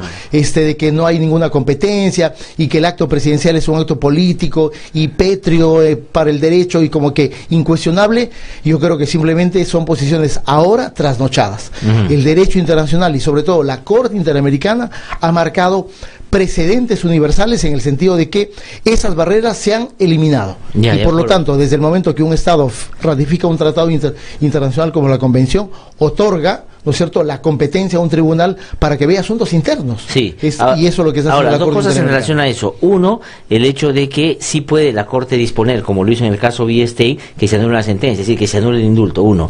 Y segundo, porque otro argumento que se había levantado es que la Corte nunca se ha pronunciado sobre el indulto, y el caso Soler contra Colombia, me parece que es Gutiérrez Soler, avanza hacia el indulto como una figura que, digamos, es impunidad, ¿no es cierto? Y también se pronuncia. Es decir, esos dos ya se han superado en los últimos tiempos por la propia Corte. Pero además, tanto en la sentencia de Barrios Altos, en la sentencia La Cantuta, la Corte, si bien es cierto, no menciona como línea de prohibición la institución del indulto, pero sí establece que no pueden haber excluyentes de responsabilidades de los violadores de derechos humanos que han sido condenados. Por lo tanto, si la Corte, si bien es cierto, no hace una precisión, pero sí plantea que, oye, no pueden haber una invención de instituciones con la finalidad de liberar de responsabilidades. Y luego, en la resolución de cumplimiento del 7 de septiembre del año 2012, que es justamente en la que se discute si Barrios Altos es o no un crimen de lesa humanidad, la Corte emite en su punto 55 de la resolución de cumplimiento, dice, del mismo modo, está prohibido el otorgamiento indebido de beneficios en la ejecución de la pena, porque esto puede eventualmente conducir a una forma de impunidad. Digamos, es decir, que es posible interpretar en el marco de la labor de valoración e interpretación del derecho internacional por parte de un tribunal internacional, que eso se refiere al indulto. Claro, que no puedes cortar una pena. Es decir, ¿no es cierto? Si ya lograste que la justicia determine una responsabilidad, tiene que cumplirla. Por lo tanto, esas personas que reclaman de que, oye, mira, no hay un antecedente, ¿no es cierto? Y por lo tanto, como no hay un antecedente, no puede generarse derecho. Creo que tienen una visión un poquito enquilosada del derecho internacional, y lo que están pidiendo es de que la Corte simplemente no se pronuncie. Bueno, la Corte tiene diversos ejemplos en los últimos 25 años que ha tenido la capacidad de interpretar el derecho de una forma absolutamente renovadora, bajo el principio de defensa de la persona humana y defensa de la dignidad de la persona. Y creo que esto es lo que puede ocurrir en el caso del indulto a Alberto Fujimori. Porque si no, la impunidad sería pues facilísima. Yo te condeno y te saco el día siguiente. Claro. ¿No es cierto? Entonces, así es. Se burlaría. Ahora, eso pasa, Carlos, que a mí me ha impresionado verlo como un samurái peleándose en todos los canales de televisión, justamente contra algunas posiciones realmente descabelladas y totalmente sin ningún fundamento, ¿no? Pero mi pregunta era, por eso es tan importante que demostrar que no se trata de un indulto humanitario. Así es. Porque todo lo que has mencionado tiene que ver con un indulto que no es humanitario, porque si realmente estuviéramos en un indulto humanitario cambiaría la figura. Totalmente. Parto justamente de un elemento político, digamos, el presidente de la República en la noche del 25, creo que fue, lanza este mensaje que parecía desde la clandestinidad, ¿no es cierto? Y dice, ha sido la decisión política más difícil de mi vida. Bueno, si es un indulto humanitario, no tiene por qué ser una decisión difícil, debió ser una decisión de trámite, porque tiene el respaldo médico suficiente que da cuenta de que eso es lo que corresponde como acto de justicia. Segundo dato político, las lágrimas de Kenji Fujimori en el hemiciclo. Digamos, Kenji Fujimori se puso a llorar porque salvó la cabeza del presidente de la República o porque estaba convencido de que en ese momento se estaba firmando la resolución del indulto de su padre. Digamos, hay datos políticos. Luego, sobre el procedimiento. El procedimiento formalmente inicia el 11 de diciembre. Y el procedimiento formalmente tiene que ser iniciado por la Comisión de Gracias Presidenciales, que recién tiene conocimiento el día 18. El que inicia el procedimiento es el Ministerio de Salud, porque el día siguiente, el 12, ya estaba designando la Junta Médica, sin conocimiento de la Comisión de Gracias Presidenciales. Claro. Y esa comisión y esa Junta Médica, con una persona que hacía 4 años había sido impedida por el propio Ministerio de Justicia para que integre juntas médicas de ese condenado, porque no solamente era médico, yo creo que sobre todo porque él rompe el código de ética de la función pública al hacer un pronunciamiento público como médico y dice yo estoy a favor del indulto del señor Fujimori. Por lo tanto, él no está actuando como médico. Ahora sí, ahí hay un dato bien interesante sobre el señor D'Alessio, que es ministro de Salud, que busca a un amigo suyo que también es exmarino y ese nombra o hace que pongan a Postigo como, digamos, hay toda una historia armada en el Ministerio de Salud muy relacionado con el presidente de la República porque es su amigo y luego hablan con Mendoza para tramitar esto. Es decir, en la práctica, o sea, el 18 recién debía haberse... Ese es el oficio que logró revelar en 4 días, en realidad no son 13 días. Así no son... Y el 18 la Comisión de Gracias ya tiene conocimiento cuando ya se había realizado una de las 2 evaluaciones médicas al señor Fujimori. La primera se hace el domingo a las 8 de la mañana con muchos amigos. La segunda se hace el día 19 y a partir de ahí hay que analizar las declaraciones del viceministro y del ministro de Justicia. Sí. Y los dos discrepan en los procedimientos. En términos de en qué momento se produjo el procedimiento. Por ejemplo, yo hago una pregunta. ¿En qué momento la Comisión de Gracias Presidenciales emitió el informe? Sí. Nadie sabe dar la razón, tampoco la resolución. No. Y lo que debería sabido, y Laura lo ha comentado, ni siquiera fueron a visitar a Alberto Fujimori. Es decir, no hay informe. La versión pública que podríamos tener es que el día viernes 22... luego que el presidente de la República salvó su cabeza, ¿no es cierto? Llegan los documentos según la versión del viceministro. La pregunta es, ¿en qué momento la comisión hizo su informe? O sea, debería pensar que se hizo o el viernes en la noche o el sábado, pero pareciera que el presidente de la República tiene conocimiento del informe de la Comisión de Gracias Presidenciales el domingo 24 por la mañana. Claro, y lo firma. O sea, en realidad yo quiero ese Estado, como he dicho, porque funciona los 7 días de la semana, a tiempo completo, ¿no es cierto? Y sin necesariamente tener conocimiento pleno de que el señor Fujimori está a punto de morir. Le han dado un trato que no corresponde al tipo de indulto que le están dando. Sí, claro. Porque la Comisión de Gracia efectivamente dice, oye, una persona que está a punto de fallecer, una persona que tiene una enfermedad que es grave pero que no va a determinar la muerte. Digamos, la urgencia que se le ha dado pareciera que tienen algún conocimiento que Fujimori se va a morir. Sí. Digamos, se va a morir una persona que el día anterior a la votación, como ayer aparece en ojo público, se reunió con los 5 congresistas que al día siguiente votan para salvar. Y una asamblea política para convencer a los congresistas de que voten salvando al presidente de la República. Claro, no, y tenemos el testimonio de por lo menos esta congresista al que le acaban de quitar el título de abogada, que dice que a ella la llamó el presidente, el expresidente Fujimori. Por lo tanto, hay otro elemento importante. El beneficiado está actuando para beneficiarse.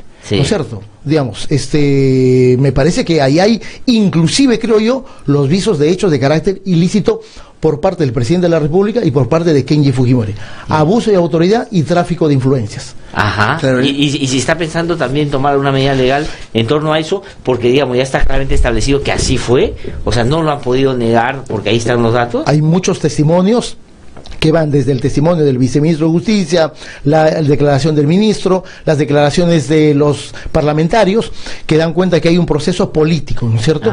Y eso nos hace concluir, ¿no es cierto?, que todo esto de la enfermedad, la salida de Fujimori el día viernes en la ambulancia, con Kenji como copiloto, ¿no es cierto? O sea, es más un montaje, ¿no es cierto? Es más un montaje. Por eso yo también estaba con la preocupación de si se comienza a jalar más y llegas a la conclusión que hay irregularidades que las puedes acreditar fehacientemente, lo ilegal puede convertirse en una cuestión ilícita que involucra al presidente de la República. O sea, digamos, el hecho de que tenga que revertir el indulto porque no se cumplieron los procedimientos, pero además el presidente cometió delitos junto con Kenji para armar todo esto, no solo, digamos, revierte el indulto, sino los pone a ellos en situaciones porque, digamos, si concluimos que el indulto es una decisión política, es política, ¿no es cierto? Porque es la decisión del jefe de Estado. Estado. Pero es política en el sentido de una transacción indebida, ¿no es cierto?, de un arreglo político para salvarle la cabeza al presidente de la República. Por lo tanto, el presidente está buscando un beneficio personal también. Sí, claro. ¿Cierto? Y Kenji Fujimori también está buscando un beneficio personal, que es liberar a su padre. Bueno, eso es tráfico de influencias, ¿no? Claro, entonces después de revertir el indulto, ¿se va a tramitar alguna posibilidad? Sí, porque me parece que dependerá del éxito que tengamos a nivel del sistema interamericano. Creo que hay el derecho internacional ampara nuestra posición, la jurisprudencia de la Corte Interamericana también ampara nuestra posición, y me parece muy relevante el pronunciamiento que ha hecho el día de ayer la Comisión Interamericana. Sí. La Comisión Interamericana es parte de este proceso internacional. La Comisión Interamericana fue la que denunció los casos en Barros Altos y La Cantuta, y la Comisión está marcando una pauta muy importante respecto de la interpretación que desde el derecho internacional se puede hacer a una medida. En el minuto que nos falta, tú has estado en contacto permanentemente con las víctimas, con los familiares, has visto todo el juicio, pues has sido uno de los abogados de las víctimas, has visto cómo ha reaccionado Fujimori. En lo personal, más allá de lo jurídico, cuando escuchaste ese indulto, ¿cuál fue tu reacción en términos de sentimiento? De indignación, ¿no? De frustración, porque el caso Fujimori creo que es un caso emblemático en diversas dimensiones, también las dimensiones personales de quienes hemos intervenido, y si bien es cierto es un caso que formalmente o supuestamente había concluido el 30 de diciembre del año 2009, en realidad es un caso que nunca terminó, ¿no es cierto? Han habido 7 acciones judiciales, no ha habido mes en donde haya habido algún tipo de controversia sobre el caso Fujimori o de una necesidad de opinar para mantener la vigencia y la legitimidad de la sentencia, cosa que creo que se había obtenido. Fujimori puede estar libre, pero la sentencia nadie la cuestionó. No, sin duda. No, y además, claro, la indignación porque ni García, con lo que es, ni Humala en su debilidad, le dieron el indulto. Así es. Y viene Pedro Pablo Kuczynski, que es el único que se había comprometido a que no se lo iba a dar, y finalmente lo da. Pedro Carlos Rivera, muchísimas gracias. Gracias. Gracias por el excelente trabajo que viene desarrollando, bueno, en este tema que es el que más se ha visto por estos días, pero en otros tantos casos también. Bueno, no hay tiempo para más. Nosotros regresamos ya el otro año, o sea, es decir, el martes regresamos, ¿no, Carlito? ¿O quiere regresar el miércoles? Martes regresamos. Vamos a regresar la próxima semana. Regresamos la próxima semana aquí en No Derecho, y le deseamos lo mejor a todos nuestros oyentes, que la verdad su gentil presencia y audiencia nos hacen no solo sentir bien todos los días y sentir que estamos contribuyendo a un debate sobre temas que a ustedes le importan y a todos nos preocupan, sino que estamos muy bien acompañados. Que tengan un muy buen 2018, Ernesto, Carlos, a todos mis compañeros, Emanuel, Luis, y a todo el equipazo acá de RBC Radio. Nos encontramos entonces ya el próximo año.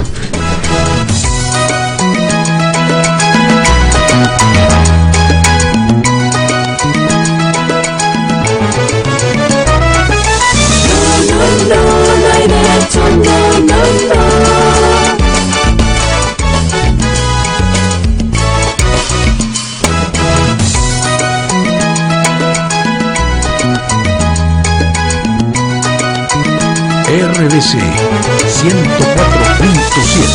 la otra forma de vivir.